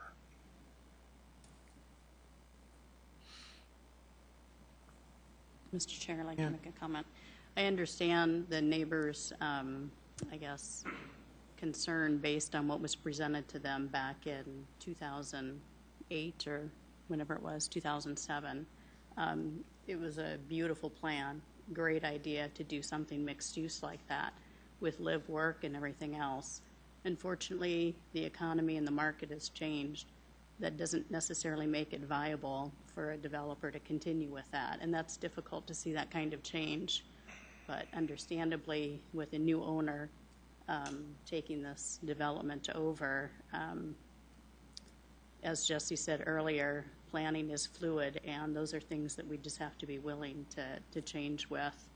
Until something is actually built and you are building your home, things will always change. Unless you can see it right there and it's under construction, you don't necessarily know what's going to happen until it's constructed. So it's unfortunate, but this it's not a rezone, it's a major amendment, and I think it falls within the guidelines for us to approve it. Thank you for those comments. Nick? Mr. Chair, I'll just make a little comment that appreciate neighborhood concerns and wanting to be able to assert some control over what your neighbors are doing or going to build. I think I've had a long-standing belief that the only way to assure your control over that is to purchase the piece of property and own it for yourselves. It obviously came up for sale, and somebody else jumped to buy it, and if you wanted to keep it either as vacant land or as mixed use or what have you, the best way to do that is to buy it, and as a new owner sure has the right to make changes to the property they own and to do what they see fit with it. Steve, what do you think? Well, I kind of echo what Nick is saying. It does look like Joel has provided a good buffer. A lot better than I've seen at some of the other areas or some of the other things that we've done. There are single family, mixed use, and now for lack of better terminology, the units built as apartments. There is a buffer there, commercial around it on the outsides of it. I think that the developer has done a good job of creating a good buffer for that. And again, economics, times have changed. We've done this a couple of times within the last 5-6 months. The mixed use, they were not able to do it. So they've changed from the mixed use to more apartments on the lower levels that were originally mixed use. The gentleman bought it. He expects to make a living off selling this property and developing it. If he can't develop it and make some money, I guess that's part of it. And he does have a good design. Looks good. So, Steve, thank you. Larry, you're a realtor here in town. How do you feel about this? I want to echo Steve. I mean, I actually feel it's a better buffer than it was before, because you could put multifamily right up to single family, and now there's a little bit more buffer of single family going into the multifamily. So I mean, they could literally put, a 45-foot building right there, right against the existing single family. So I think it's actually a better buffer now than it was before. Sean, you're a new architect on the commission now. Well, from the standpoint of community planning and the comprehensive plan, this seems to fit in pretty well for what the concept of it is and how it fits in with the rest of the plan. And I'm pretty confident that Joel and his team will continue conversations with the neighborhood and continue to try to buffer things as much as possible with landscaping and a number of approaches that will help to respect that neighbor and continue to be an excellent neighbor. Andy, anything you'd care to add? Do you disagree with anything? I agree with my fellow commissioners, and again, this is a major amendment. We are a land use board, and this does fall within the guidelines of that major amendment application. So, Jesse, you and I are about the two longest serving one on this. We've seen this quite a bit. You're a lot grayer than when we started. Thanks a lot. What are these neighbors, what can they do now, if, depending on how the vote goes? If they're certainly serious, they're passionate. Sure. What's their alternative? Well, I think as we said, this is a major amendment. There'll be other opportunities for input when we look at a final development plan. And again, I think Joel was honest when he said to them, he's truthful in what he's telling them. And I am empathetic. I remember very clearly the several meetings that it took to come up with something with Site 2. But I also know that 85th and Western, though it was zoned residential at one time, it's not a realistic zoning to have a single family home on that corner. And I think this zoning is appropriate. And this will go to council for a reading. Then it'll go for a second reading, so the neighbors, I'm presupposing how the vote might go here. I mean, if they're not happy with that, they can certainly go share that with their council people and make an argument at that point.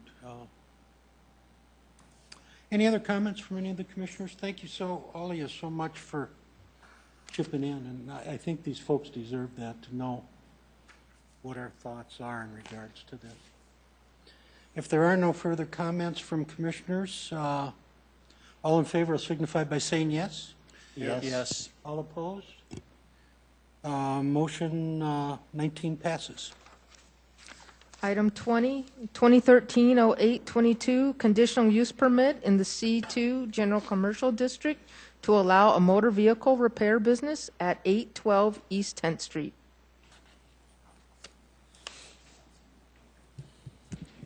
Jason Bieber, City of Sioux Falls Planning Department. This is an application by Amor Wali for a conditional use permit in the C2 General Commercial District to operate a motor vehicle repair shop. It is located at 812 East 10th Street, and the site is roughly 0.26 acres. The required setbacks within a C2 General Commercial Zoning District are 10-foot front yards and 0-foot side and rear yard setbacks. The existing building on the lot appears to meet the required setbacks. However, the hard surface parking area extends into the required 10-foot landscape setback along East 10th Street. Any upgrades that the applicant would possibly do to this parking lot with repaving and things like that, he may have to provide the 10-foot front yard setback and ground cover along both 10th Street and South Indiana Avenue, while also providing the required street trees. The parking calculation for this particular use does not change from the existing gasoline service station of 1 to 300. Therefore, additional parking spaces would not be required for the change of use. However, customer vehicles or vehicles awaiting repair cannot park within this 10-foot front yard setback. Further, parking lot striping should be applied to this site to indicate legal parking spaces, and all parking spaces are required to be hard surface. As you can see by the picture, some of the areas that the tenant is currently parking some of his vehicles on are gravel, so those would need to be hard surfaced. And then finally, no parking of vehicles would be allowed in the what's called the intersection safety zone along Indiana and East 10th Street.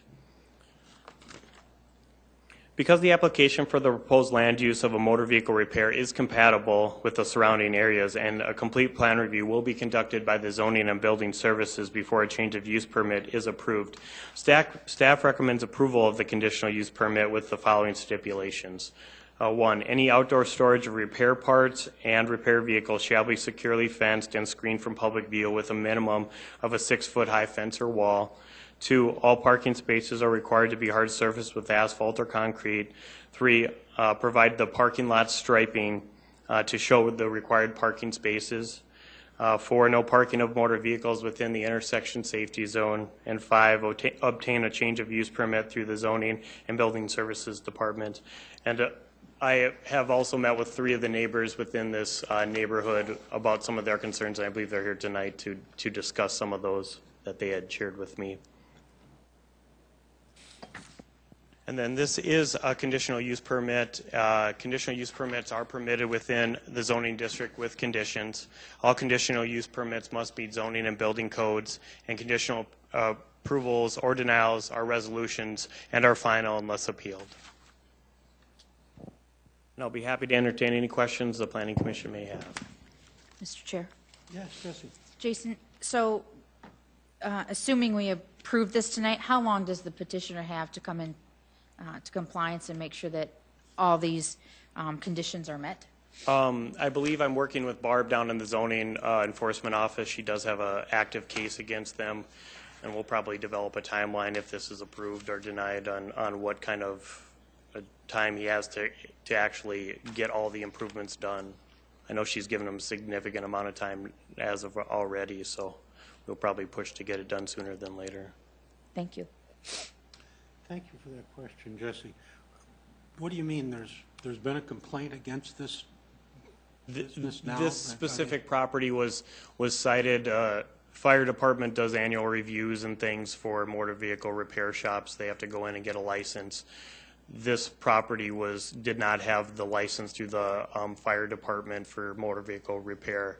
So then it was turned over to the zoning department and was found that there was never a conditional use for motor vehicle repair at this site. It was an existing grocery store the last couple of years, and somewhere on that line evolved into a motor vehicle repair shop without the proper permit.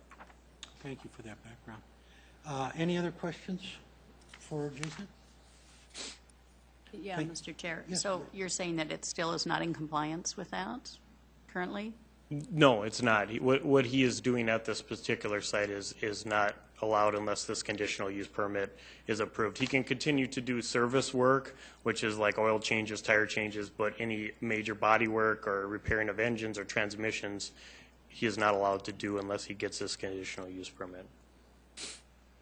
Some of the other issues on the lot that you saw with the pictures, the paving, the striping, the vehicles kind of all over the lot, those would still need to be completed even if this is not approved by the Planning Commission. And what triggered that? A fire inspection triggered the fire? This property has been kind of on the radar the last couple of years. There's been an illegal paint booth here before, and so it's just, I mean, people drive by it quite a bit, and once you start seeing cars stacked up, fire department goes over there, then zoning will go over there and look and see if he's doing motor vehicle repair or what kind of enforcement action they need to do on him. Jason, I'm just a little bit confused. Wasn't that an automotive repair shop originally, Arts Car Care or something like that? It was, yep, it was I believe an auto service station. Okay. Then they changed the use to a grocery store, which was probably the last couple of years because when I was in zoning, did a permit for it. And now they've went back to the motor vehicle repair without getting that proper conditional use. Right. So when it was Arts, it was been there for how long, you know, kind of a non-conforming use without their conditional use. But then they changed it, so now they're changing it back and they need to go. Any other questions for Jason? If not, I would ask, is the petitioner here?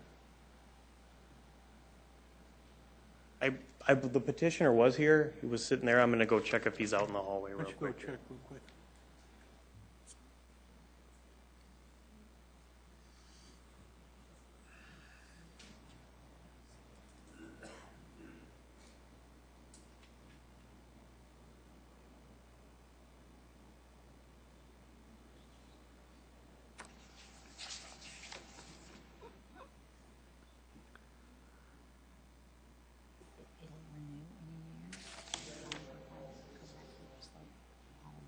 I'm sorry, Jeff, did you want to? Yeah, is there anybody that has any? Sure, there we go. But while we're trying to find the petitioner, is there anyone here that would like to address item number 20? Yes, sir.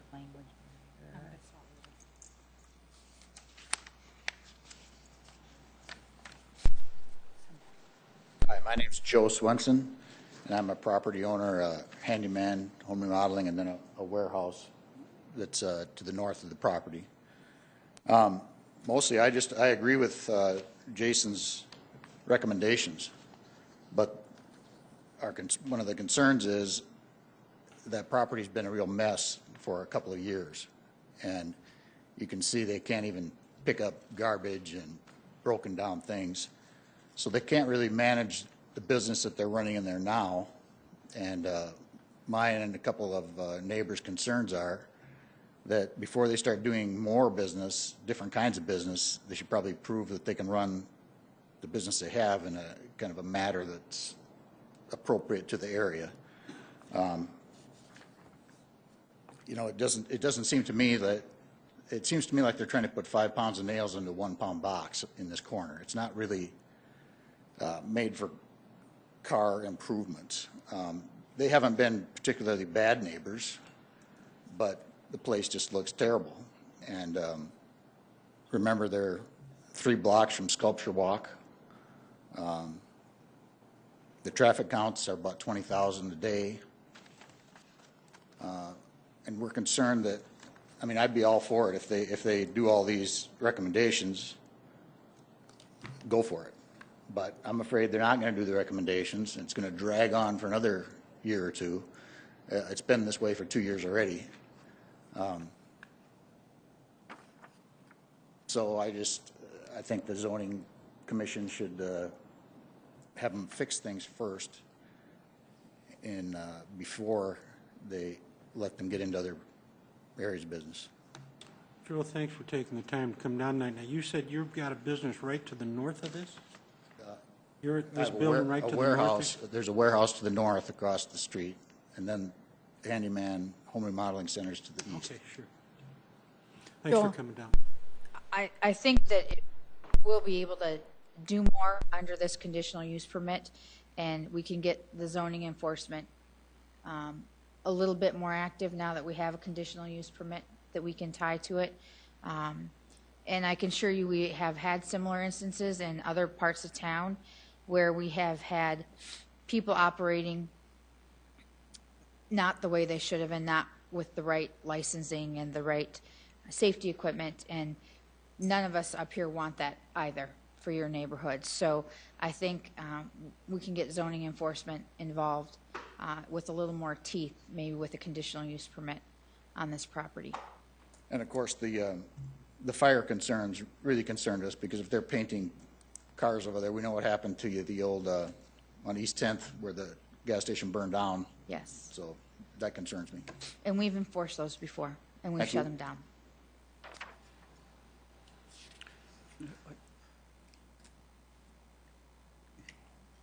Well, hello, John. Good to see you again. Good to be seen. It's been a couple of years since I've been here, and I recognize quite a few of the faces, a few new ones around. Tell everybody your name so we know. My name is John Timmer, 7100 South Whiskey Place, Sioux Falls, South Dakota, Lincoln County, but I still think I'm a Sioux Falls person all the way. I came to town some 57 years ago, 58, and we were a small little town. In the downtown Sioux Falls, we were almost dumping sewage in the river yet at that time. And now when I think of the great improvements that have made in downtown Sioux Falls, I just like to compliment you folks, compliment all the people that have worked on making downtown Sioux Falls what it is. And as I was thinking about this meeting, I was thinking, what does the incoming person into Sioux Falls think when they're looking at downtown Sioux Falls? If they're coming from the south, you can't find a bad-looking business place probably all the way down, I don't know how far, but especially from 18th Street north. You're coming in from the west, and with the new apartment houses we now have, it is really looking nice, and as they look into Sioux Falls, they have to have a positive vision. And they're coming from the north. It depends how far north we're starting at. But when you get much past Russell Avenue, coming south on Minnesota Avenue, people have to have a good vision. And I like to think we've got the same vision coming from the east. Let's just start at Cliff Avenue as an example and come west. At one time, we had some decrepit old apartment houses almost, and other types of houses on the north side of the street. And now, where the old canary field was that some of us remember going to play, which is now Sears, is a excellent business place and an office building place. The McDonald's is great. The only thing we haven't got there is that Aqua Center that we should have had. But we voted that down. That's where the Aqua Center should have been. You're covering a lot of ground tonight, John. I know. Let's zero in on this corner. But we get to 10th and Indiana, where Handyman is, and my office building that I happen to own with another man, right on the corner there, which is the northeast corner of that intersection. And then we look across the street at the spot we're talking about here. And I think back when Art and I moved into that building in 1980, it was a good-looking little gas station yet at that time. And it's deteriorated so bad now. You've seen the pictures, and it's a real problem, folks. The broken base of the sign, the cracks in the concrete look exceptionally bad. I can't imagine that those gas tanks, if they're still the same gas tanks in the ground, don't have some problem. Absence of cement where the cars should be parked. 2 broken windows in the office building. Shacky-looking sheds on the property. Interior of the office and shop is very unkempt.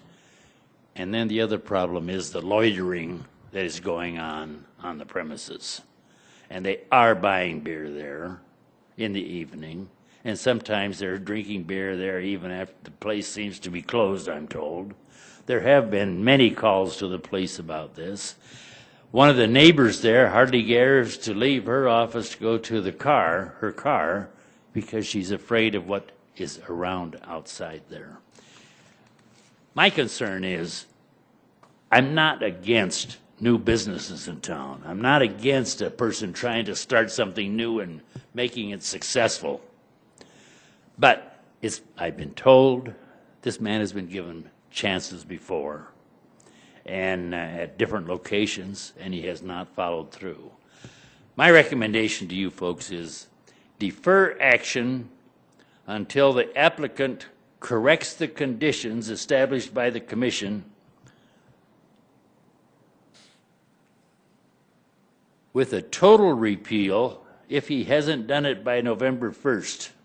If applicant has not complied with the conditions established by the committee. I don't think we should approve something like this subject to. I think we should reject until he has made the choices and made the decisions to clean up his act. And with that, I just say thanks to you folks all for serving. You got a thankless job, and I don't think your paycheck is very big. Thank you. John, thank you for coming down. It's always fun to visit with you. Thank you for the kind words. Usually everybody's mad at us.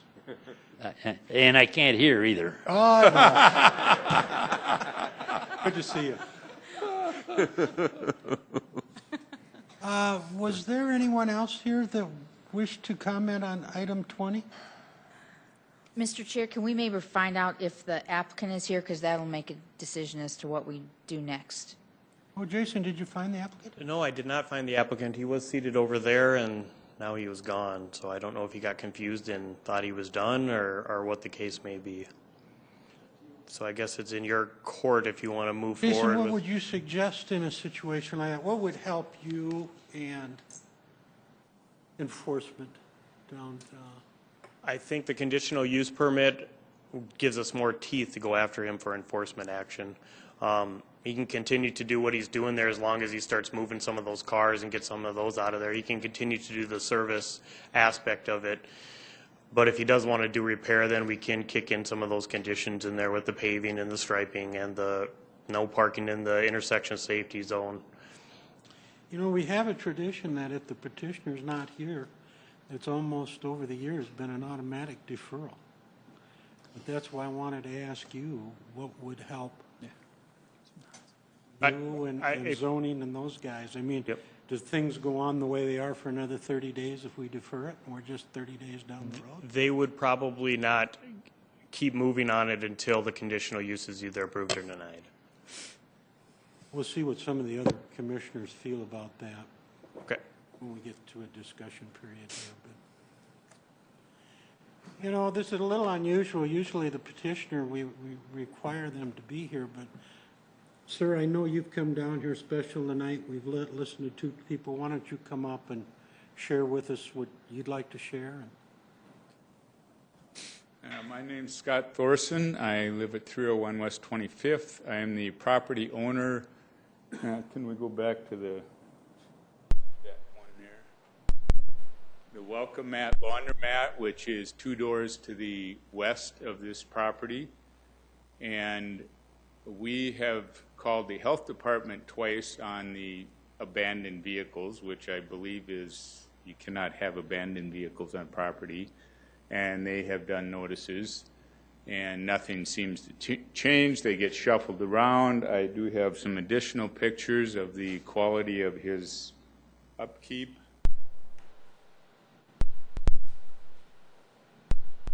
Jason, I'll help you with that. Okay. And oops.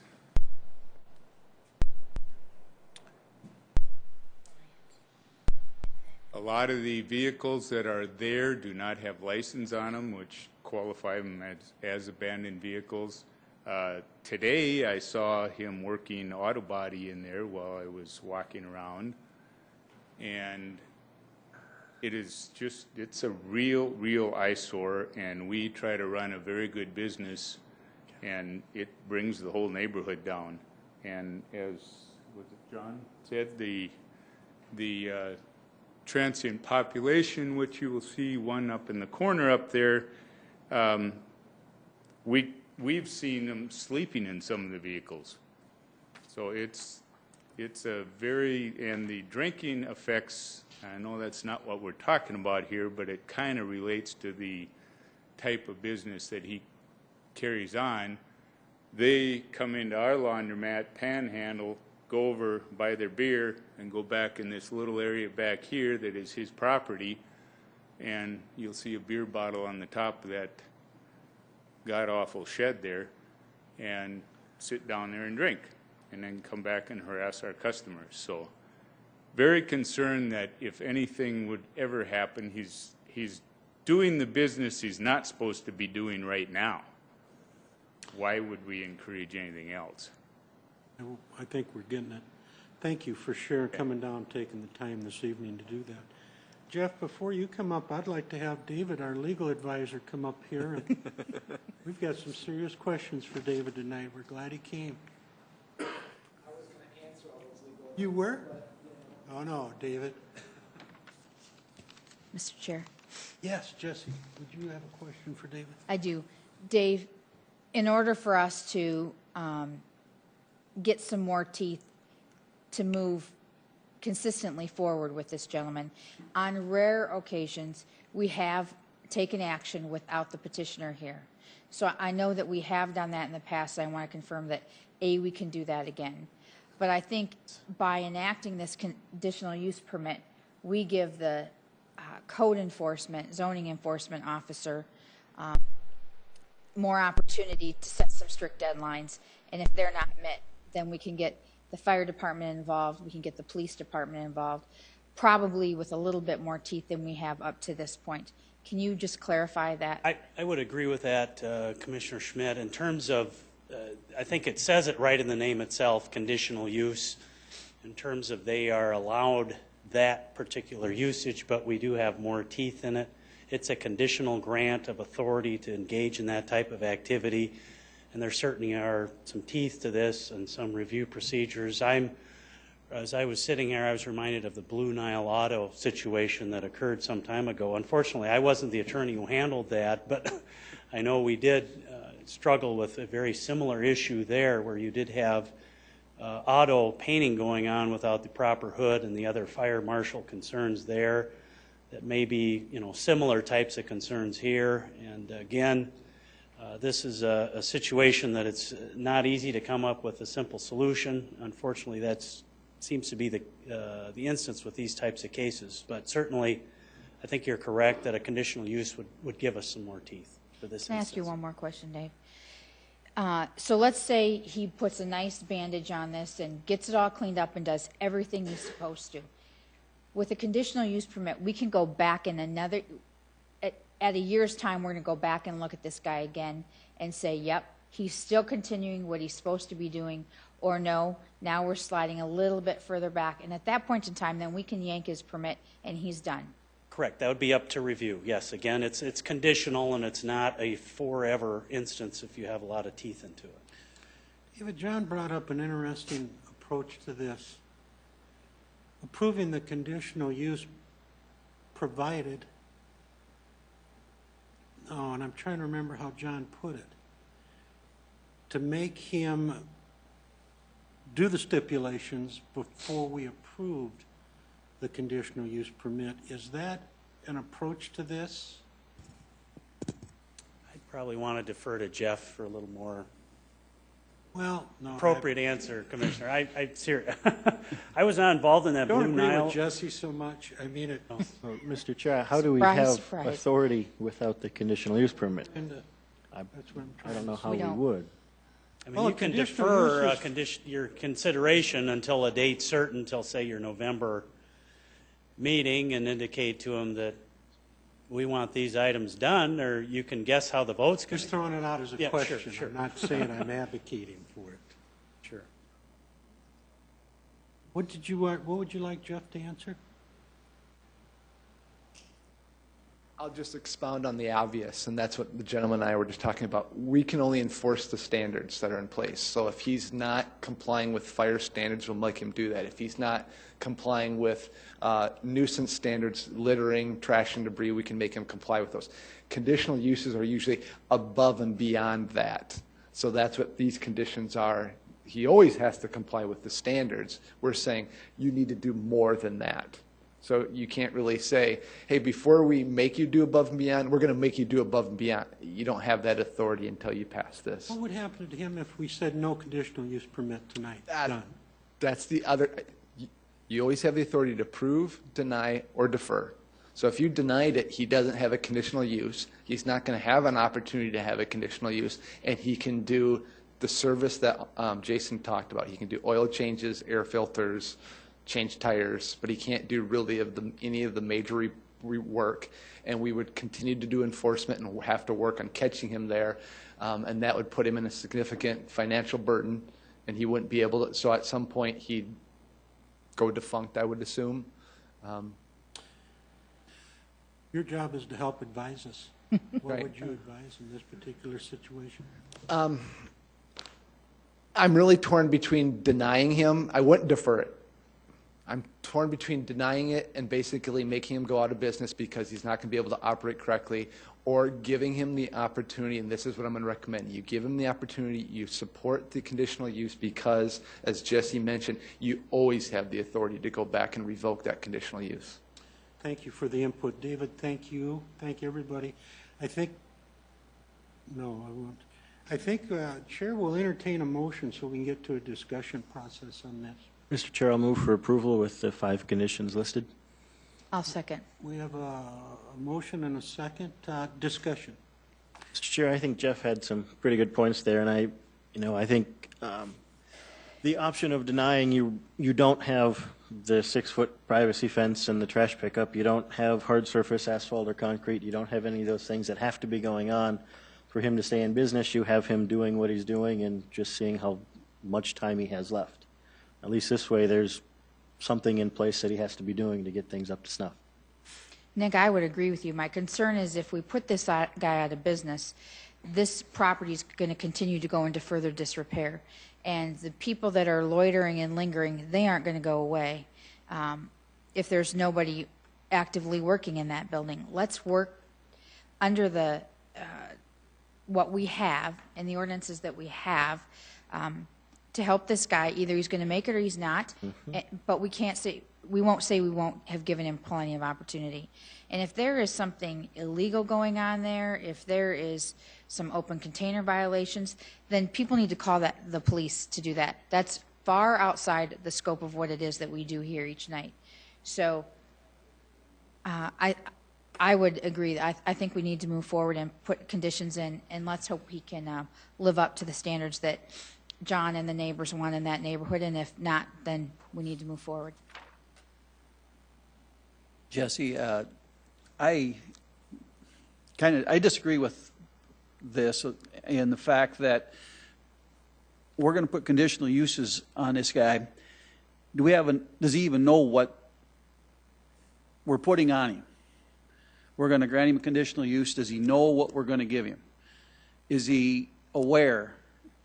We had this issue with a different one.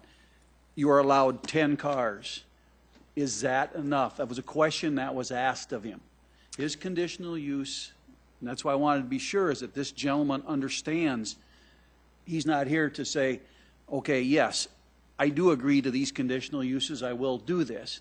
We're forcing this on him. He is not here to say this. And the reason I say that is because I specifically ask in a different one, is 10 cars enough? Can you live with 10 cars because that's in his conditional use?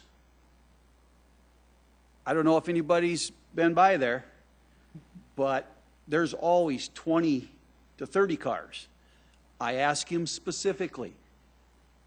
That's why I want to make sure that this gentleman who we're putting these conditions on understands what these conditions are and can live with them.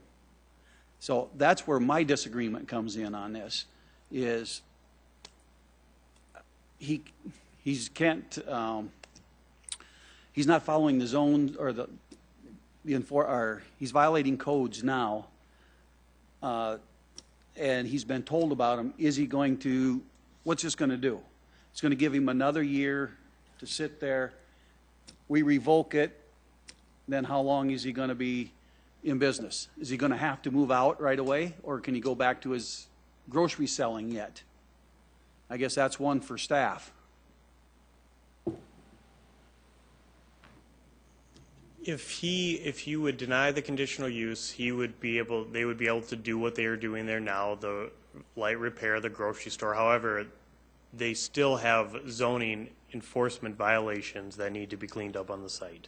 That's moving the cars. That's getting the cars off the gravel. That's not him having to pave the gravel. Right. He just has to get it, because obviously this site has been here for umpteen number of years.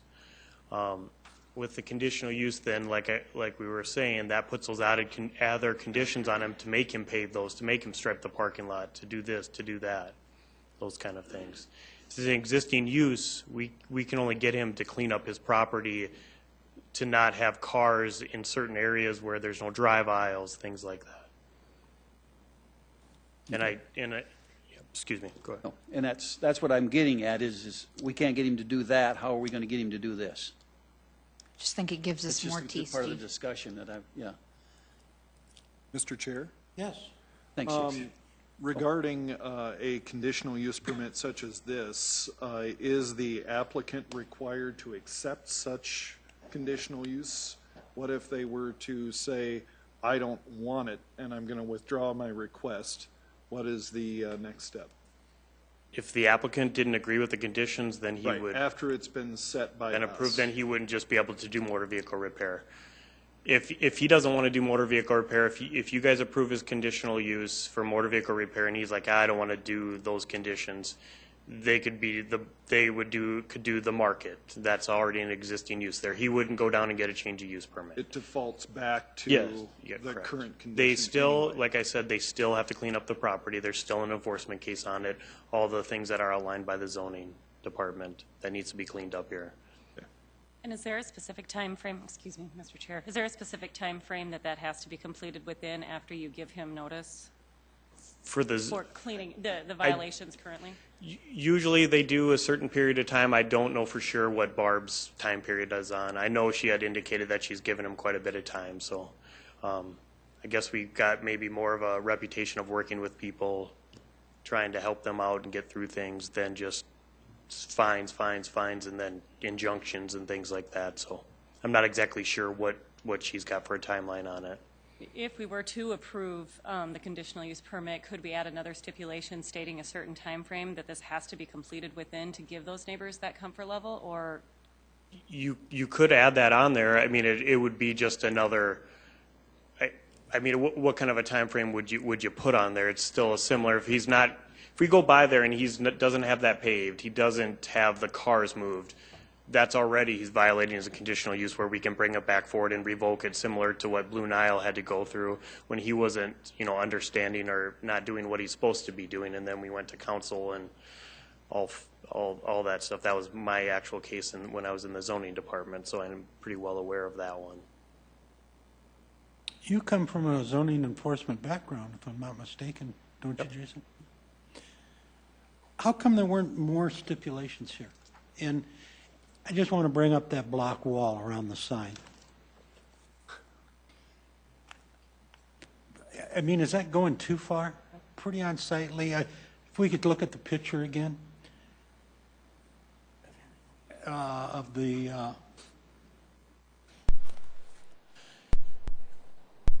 is that taking stipulations too far? But as far as unsightliness, that's kind of huge. You're saying what would, I guess... The blocks around... Remove those blocks, or... Oh, I don't remove them, put them up the way they're supposed to be. I'm not sure what the answer to... It's going to end up looking like that?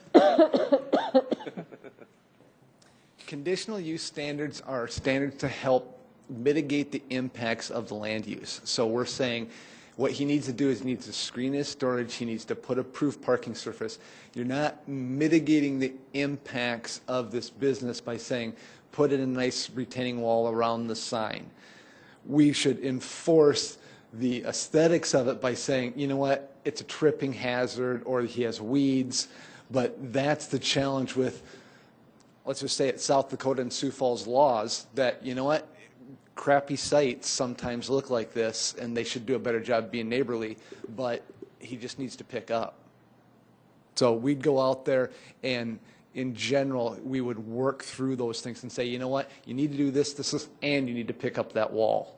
And he'd have to do it, but we're going to be stretching it by saying it's a condition that to mitigate the impacts of auto repair, you have to build a wall around your sign. Just a question. I know, it's a good question because I'm looking at it going, yeah, it's terribly unsightly. It's really bad.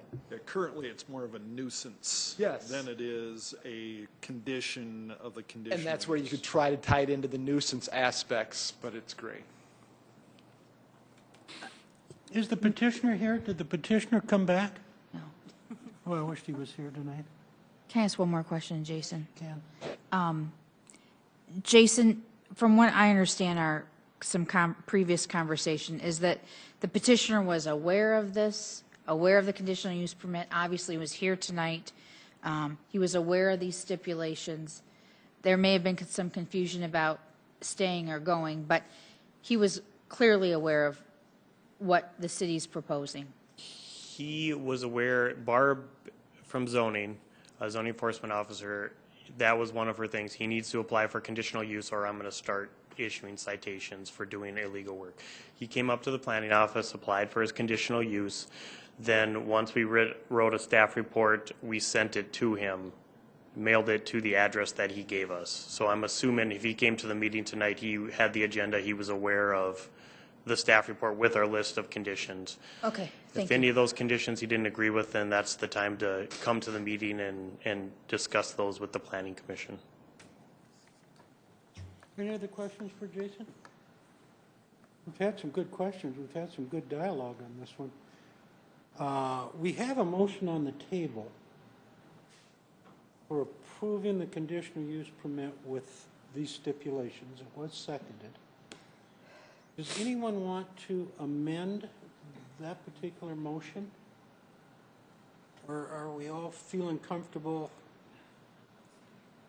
that this is the best route to go?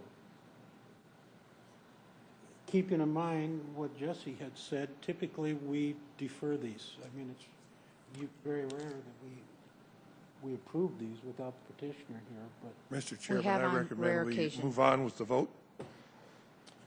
Sounds good. All in favor, signify by saying yes. Yes. Yes. All opposed? Yes. Motion passes. Item 21, 2013-0611, Final Development Plan in Sub-Area A, Valley Oaks Plan Development District, located at 5301 East Clubview Drive.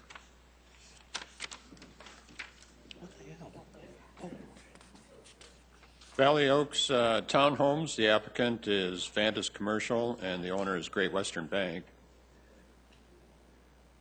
Purpose of the application is a final development plan, approval to construct townhomes, and we've looked at this plan before. What we've asked the applicant to do has been done, and coordinating access points with the people in the neighborhood.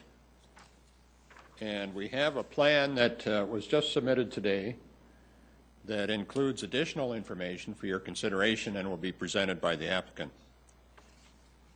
To review, we've given it a compatibility rating of 4, which means there's some work that needs to be done in order to make it fit into the neighborhood. I believe that that work has been done and that the plan that is being presented does meet the requirements of the City Engineering Department for drainage, for access, for fire protection. The applicant has indicated they've had neighborhood meetings. They've consulted with neighbors concerning the design of the project, which is to construct 13 two-story townhomes with attached two-car garages on the subject property and to replat the property for ownership of individual lots. So we have clusters of 2, 3, and 4 units attached and arranged around the perimeter of an irregular shaped lot, and landscaping is provided on each individual lot as well as throughout the development. There is a history of the project, or excuse me, the planned development district, Valley Oaks, included in your staff report. I could answer any questions you may have, but generally it was limiting the number of units in sub-area A. It was also putting conditions for approval based on improvements to access roads and subdivision.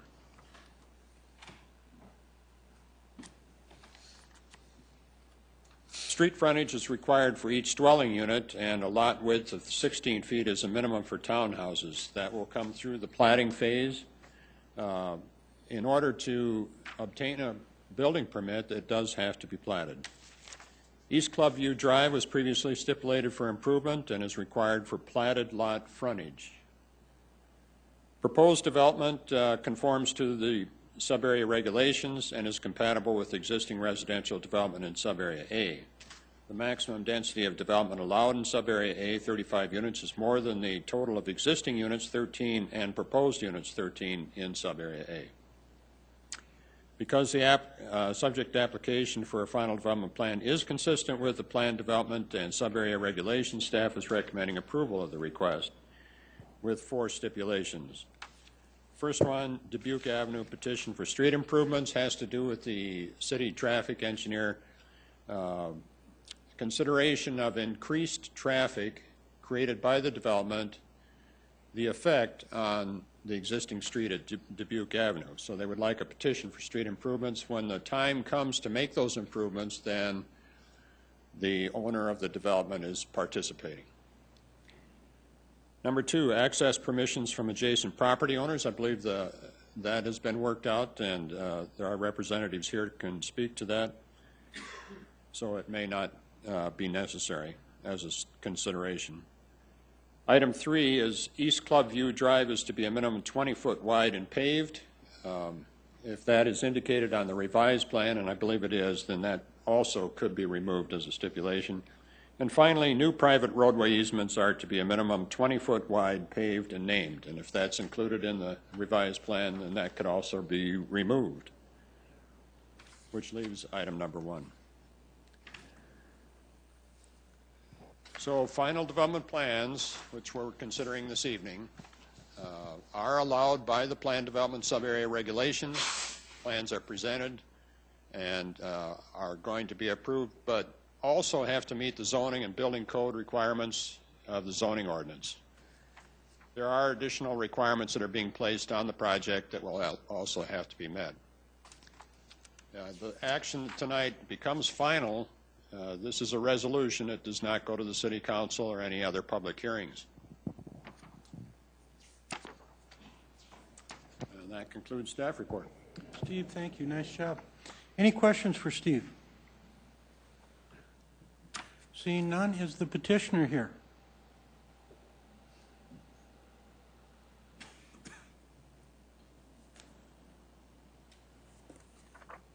Scott Van Ginkel representing the landowner. As Steve indicated, we had a number of neighborhood and individual meetings which incorporate most of the feedback that we received. As a result, I think we've met all the requests of us. Are there any questions? Any questions for Scott? Seeing none, good job, Scott. Thank you. Is there anyone else here this evening that would like to address item number 21?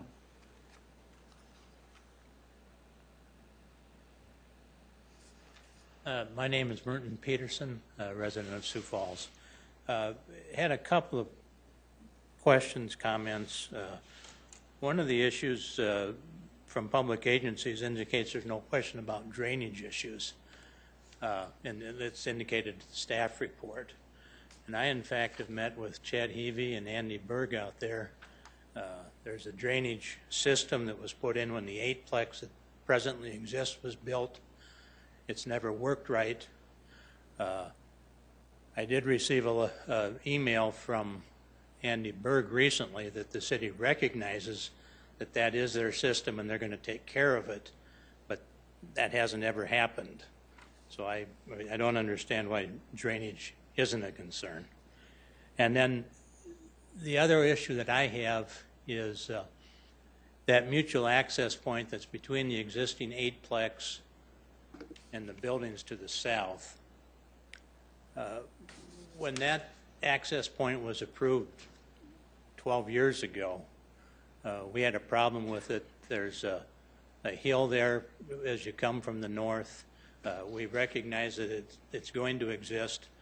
At the time, we requested that some signage be put there so that people coming from a driveway onto what is a private road, but it is a street, that those people acknowledge that they need to stop there. Now there will also be some traffic further south on Clubview Drive. So it'll be another access point onto what's the extension of Dubuque. It's called Cactus Drive. And we would hope that some signage would be put there. We did talk with the developer about that, and I think they agreed to it. You know, question of enforcement coming from a driveway onto a private street, I don't know what enforcement there can be. But signs are visual, they help people, and we really would like to see those signs there.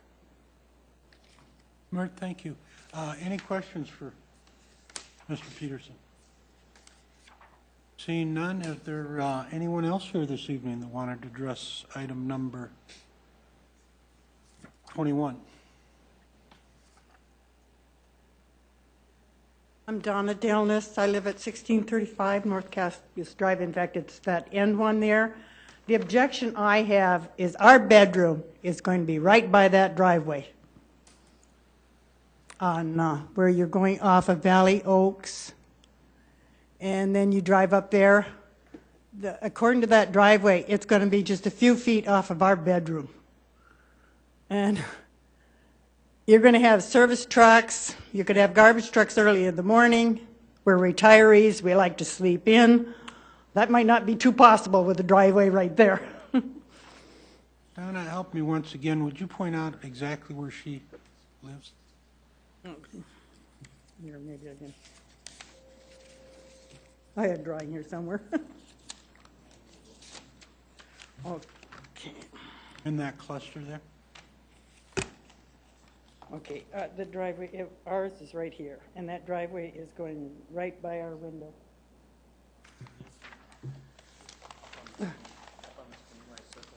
Oh, okay. No, that, we don't live there. Okay, see the eight, no, the existing buildings? We live right on that end one there, right near that, yep, right there. And that driveway is going to be right by our window there.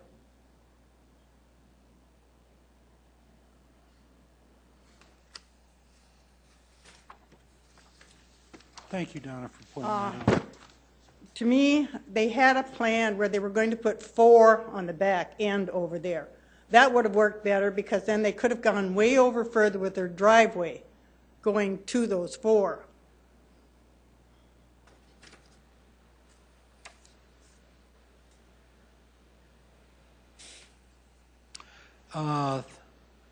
Any questions for Donna? Everybody knows where she lives now.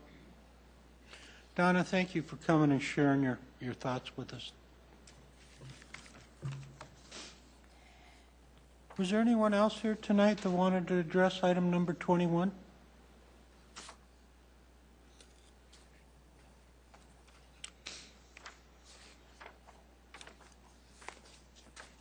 I'm James Dalemus.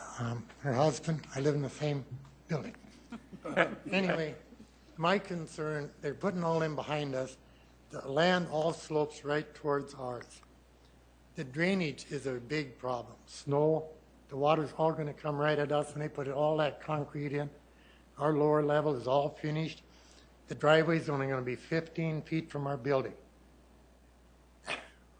Hopefully you can impose something that they be sure and the drainage is so it'll be away and they don't pile snow there that's all going to run on us. We've tried to talk to them to cut a number of buildings back in there. They're just cramming it into a tight place.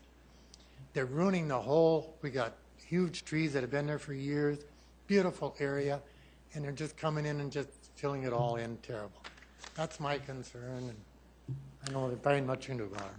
James, getting this engineered could help that drainage issue that you've Really got, worried quite about frankly. it. Yeah. Because it all slopes right towards us, and if we get a lot of snow, and I don't know where they plan to pile the snow. It's got to be hauled out of there.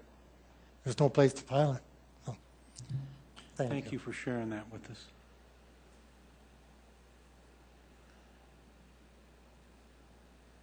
Is there anyone else here this evening that wanted to talk with us about item number 21?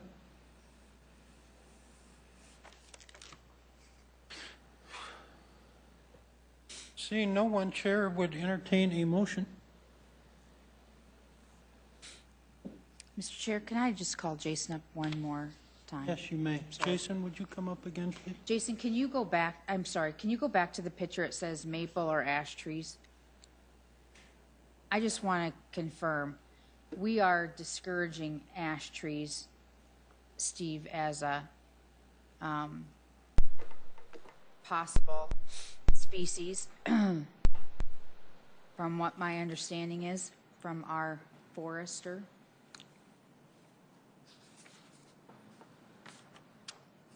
There was a different one that you had, Jason, but, and maybe the petitioner could answer that question as well, but.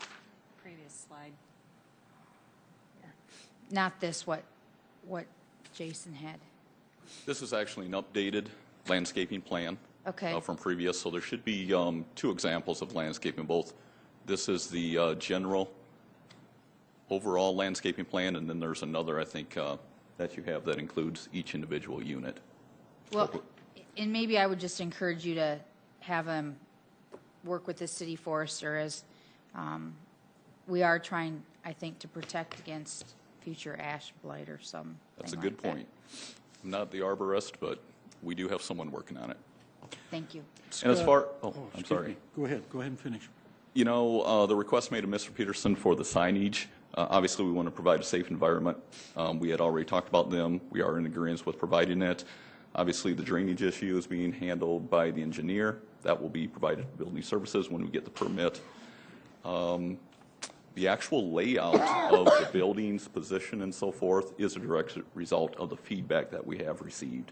So by repositioning, we have actually increased the green space that we have around the existing 8 condo units.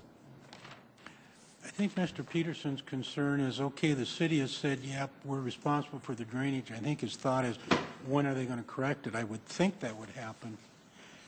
Are you representing the bank? Is this a concept plan or is this a real plan? No, this is a real plan. That you guys are going to do? The bank is no longer the owner. Okay. It has been purchased by an individual that is going to develop it. The concern about the drainage, I think, has been there was always a question as to whether the actual inlet that leads to a retention pond, you know, who was responsible for it and so forth.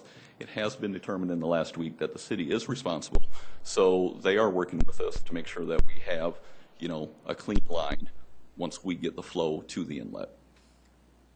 Okay. I guess I'm just common sense would tell me the city would coordinate that with you. Correct. When you're doing it. They've been very helpful. I don't foresee it as an issue by any means. Thank you. Any other questions for Scott?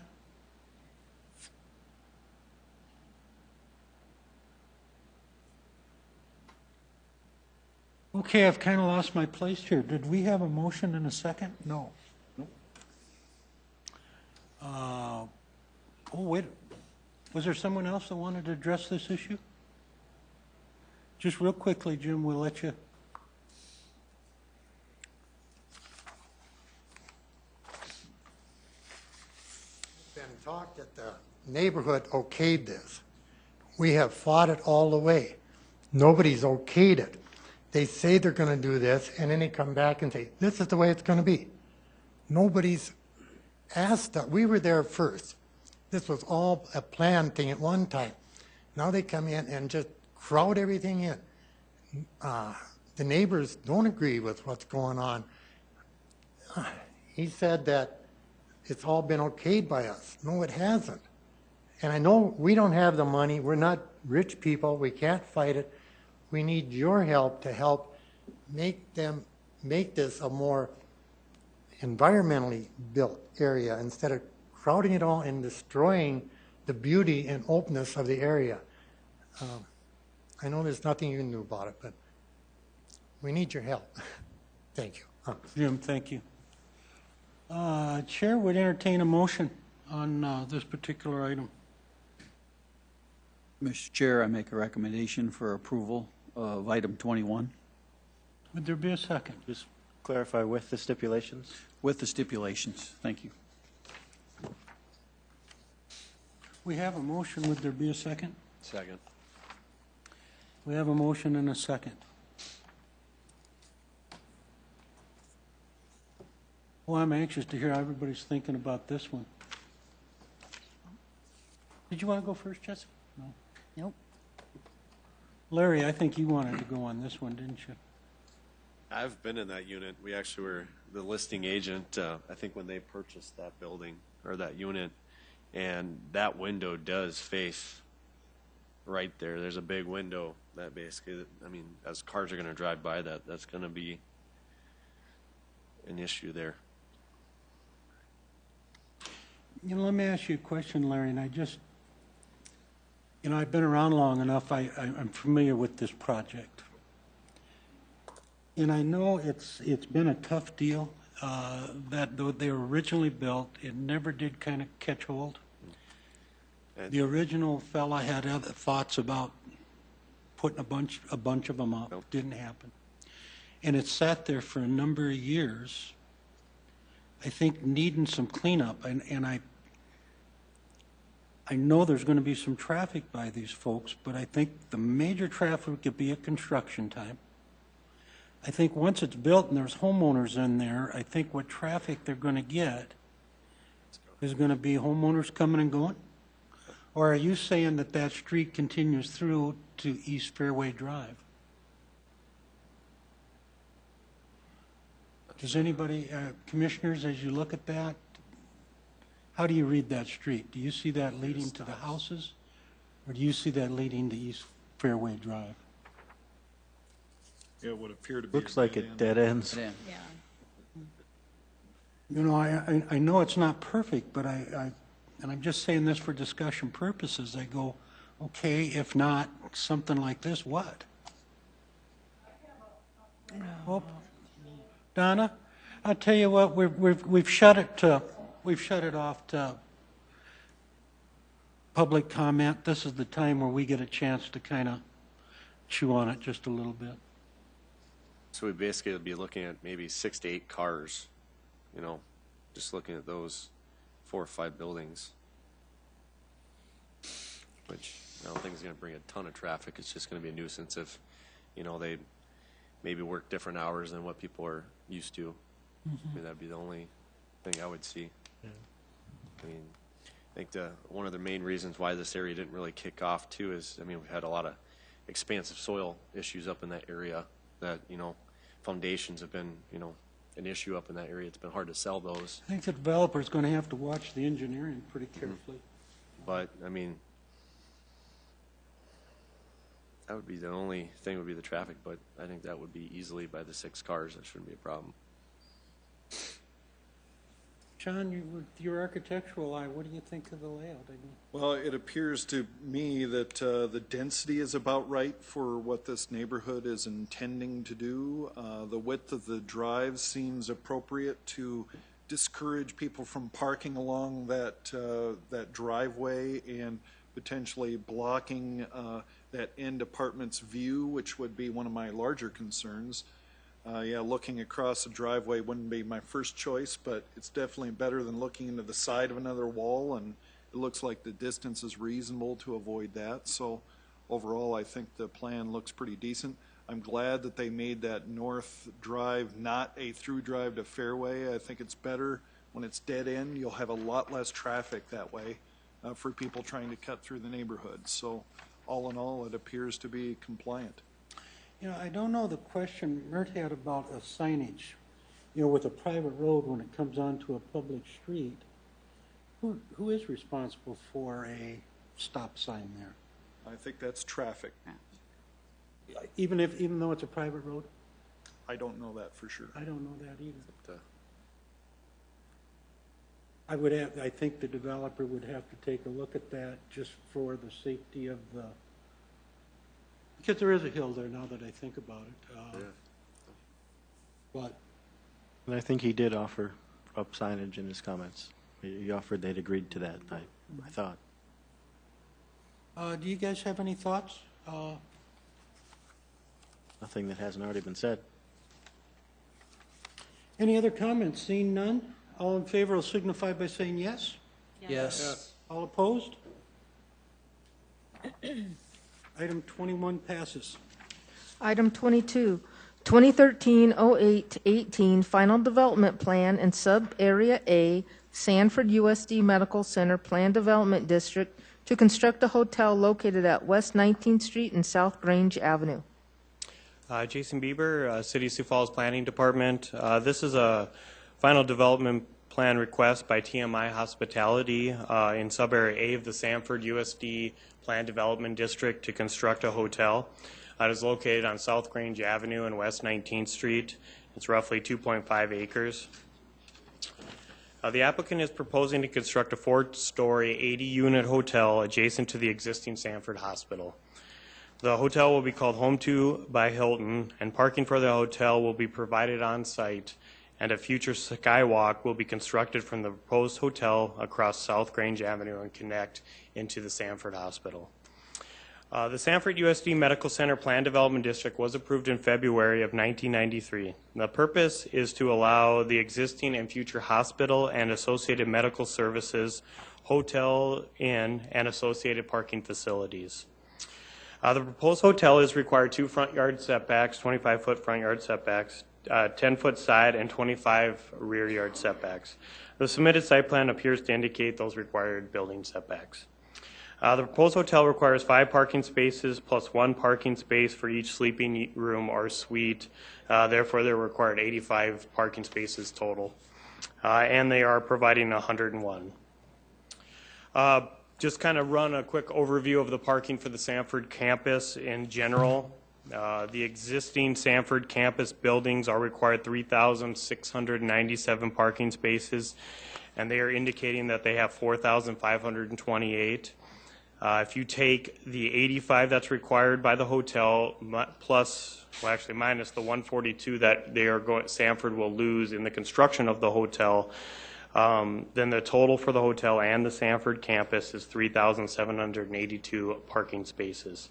And they will have, after the construction, 4,386 parking spaces, which is roughly 600 more than what is required by the zoning ordinance.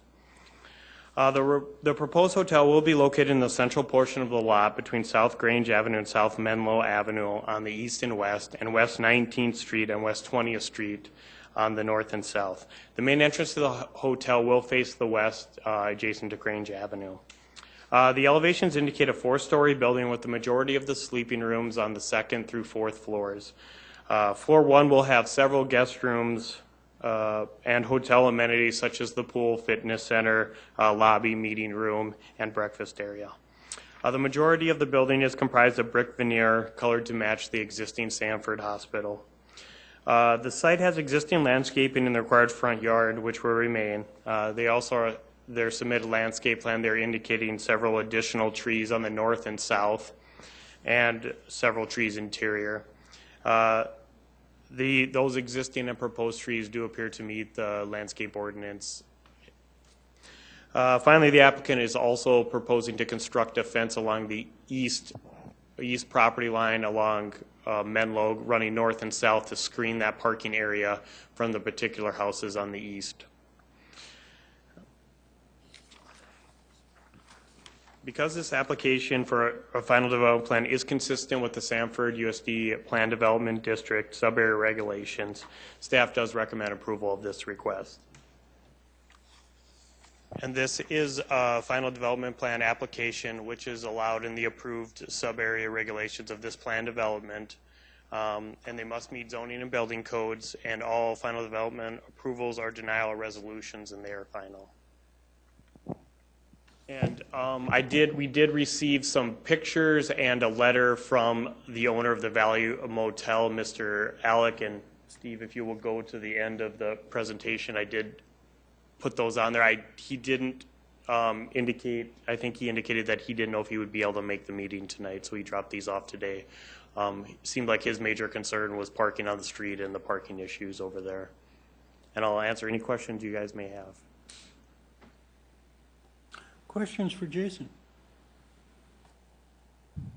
No questions, Jason. Thank you. Would the petitioner be here this evening?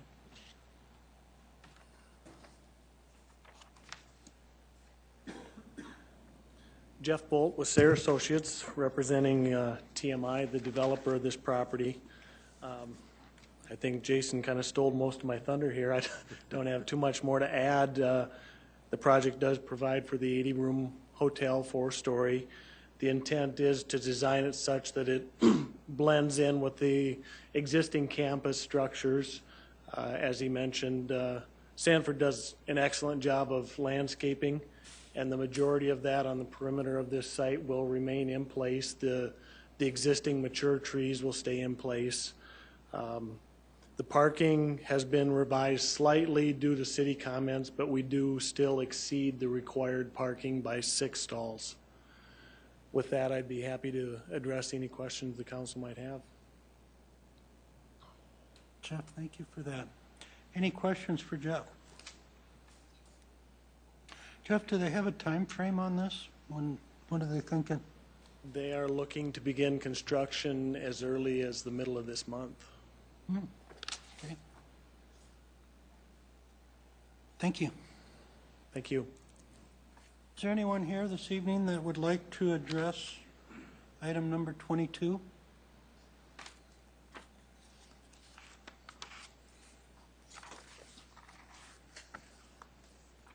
Chair would entertain a motion.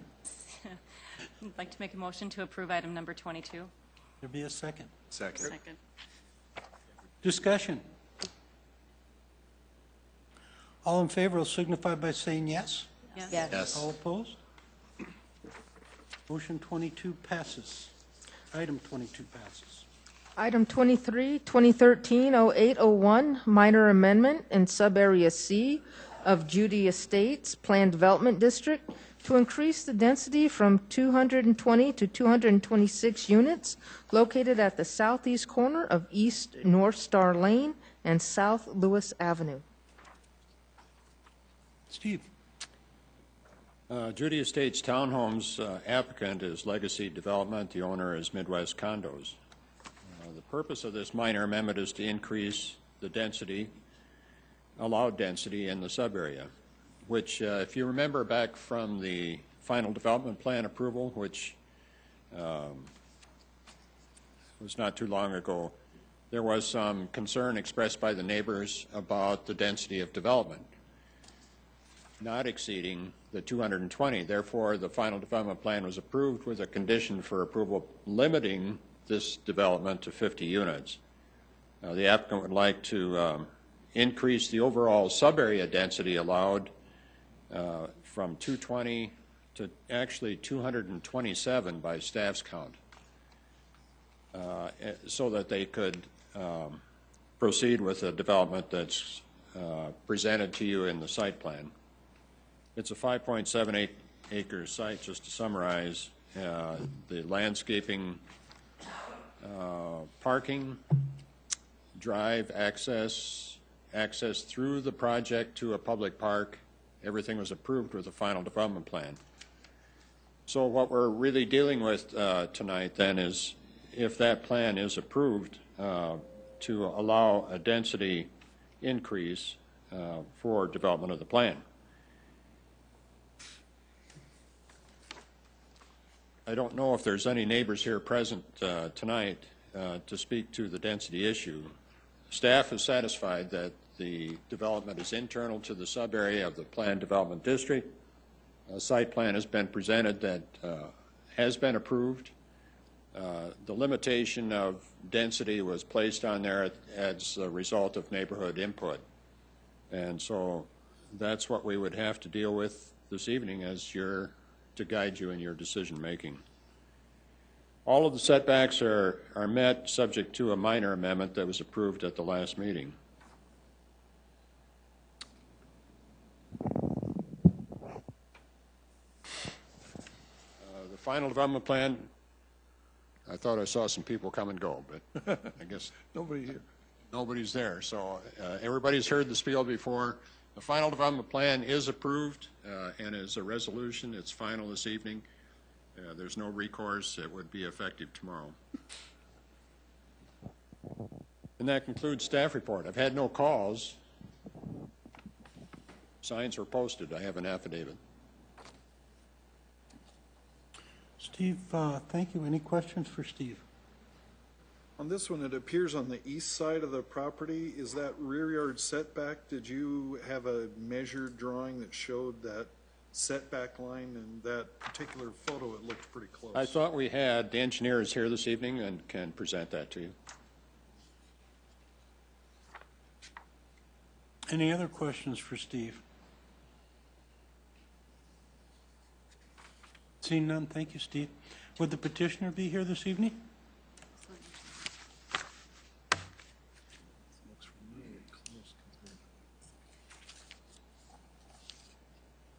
Perry Kolb with Bros Engineering, representing the applicant. I guess to address your question there, I guess this site plan, or this basic development plan, has been approved, and it just hasn't been, the construction hasn't been started just because we wanted to get this extra units that kind of fit into our plan here. Were there any other questions that somebody else raised? So is the rear yard setback on that east side the same as the, say, on the west side, that rear yard setback at those units? The setbacks on the buildings on the west side are quite a bit more than required. Oh, okay. So the ones on the east are at their minimum, the others are in excess of the minimum. Okay, thank you. I guess I'd just like to point out here, I got a little drawing here, I don't know if this will fit, but just to kind of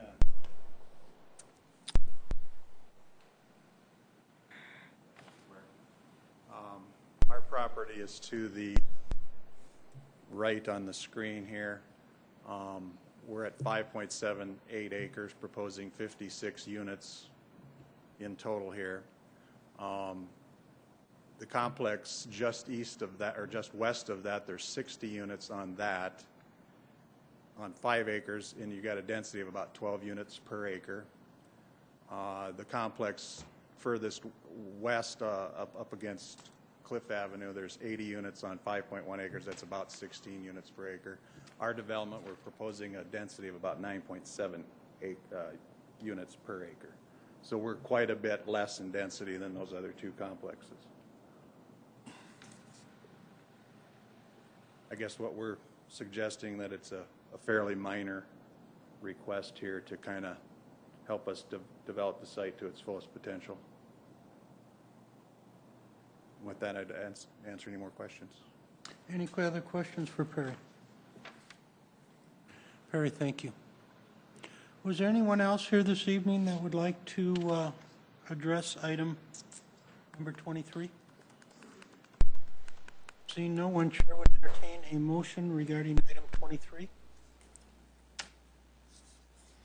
I'll make a motion to approve item 23. Second. We have a motion and a second. Any discussion? You know, this was a big point of contention with the neighbors just a couple months ago when they were here, the additional 6 or 7 units. I'm surprised none of them are here to talk about it. All in favor will signify by saying yes. Yes. Yes. All opposed?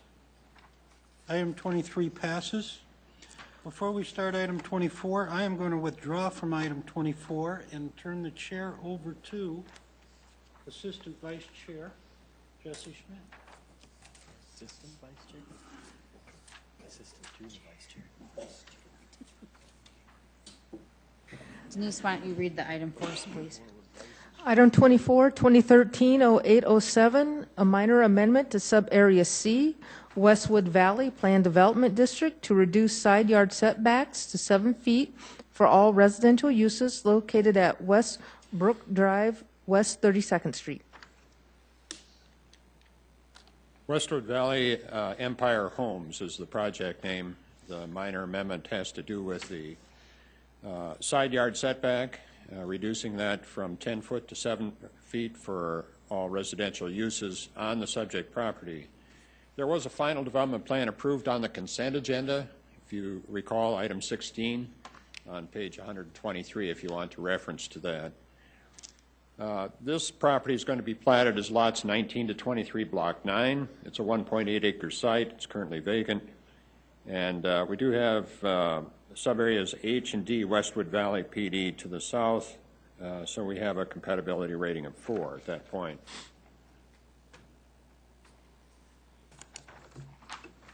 The applicant is proposing to construct 3 4-unit and 1 3-unit 2-story townhomes with attached 2-car garages on the subject property, and to replat the property for ownership and development of individual units as indicated on the plan. The subject property was owned Westwood Valley PD in 2003 for development of mixed uses. A major amendment to revise the sub-area boundaries for sub-area C was approved in 2013. It's located close to a regional detention pond and recreational facility in sub-area G. It's generally flat with no substantial natural vegetation to be preserved. The increase in, I should say the decrease in side yard setback allows them to achieve the density proposed. This minor amendment is to reduce that from setback from 10 to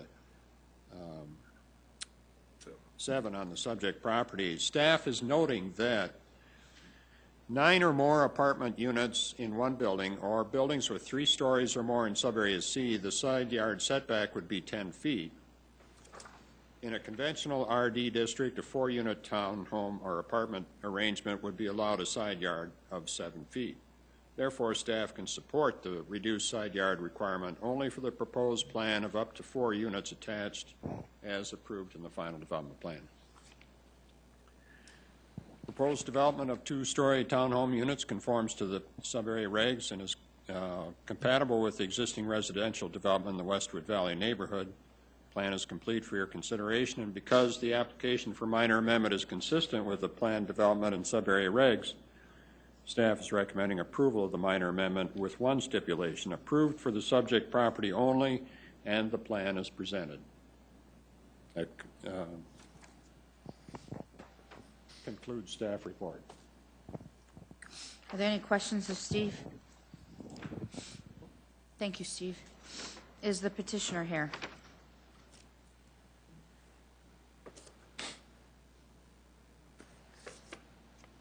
Hello, Brady Hyde, representing Empire Homes. Anybody have any questions of Brady? Or Brady, do you have anything to add? Nope, Steve did a great job. Thank you. All right, thank you. Anybody from the audience? Mr. Alec, do you want to talk on this item? No?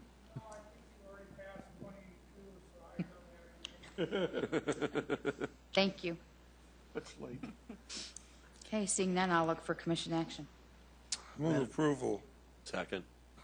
Any Just for clarification, that's with the stipulation, right? Yes. Okay. As printed. Thank you. Okay. So we have a motion and a second to approve item number 24 with the stipulation as presented. Is there any discussion? All those in favor signify by saying yes. Yes. Yes. Opposed? Item number 24 carries. Make a motion to adjourn. We have item number 25.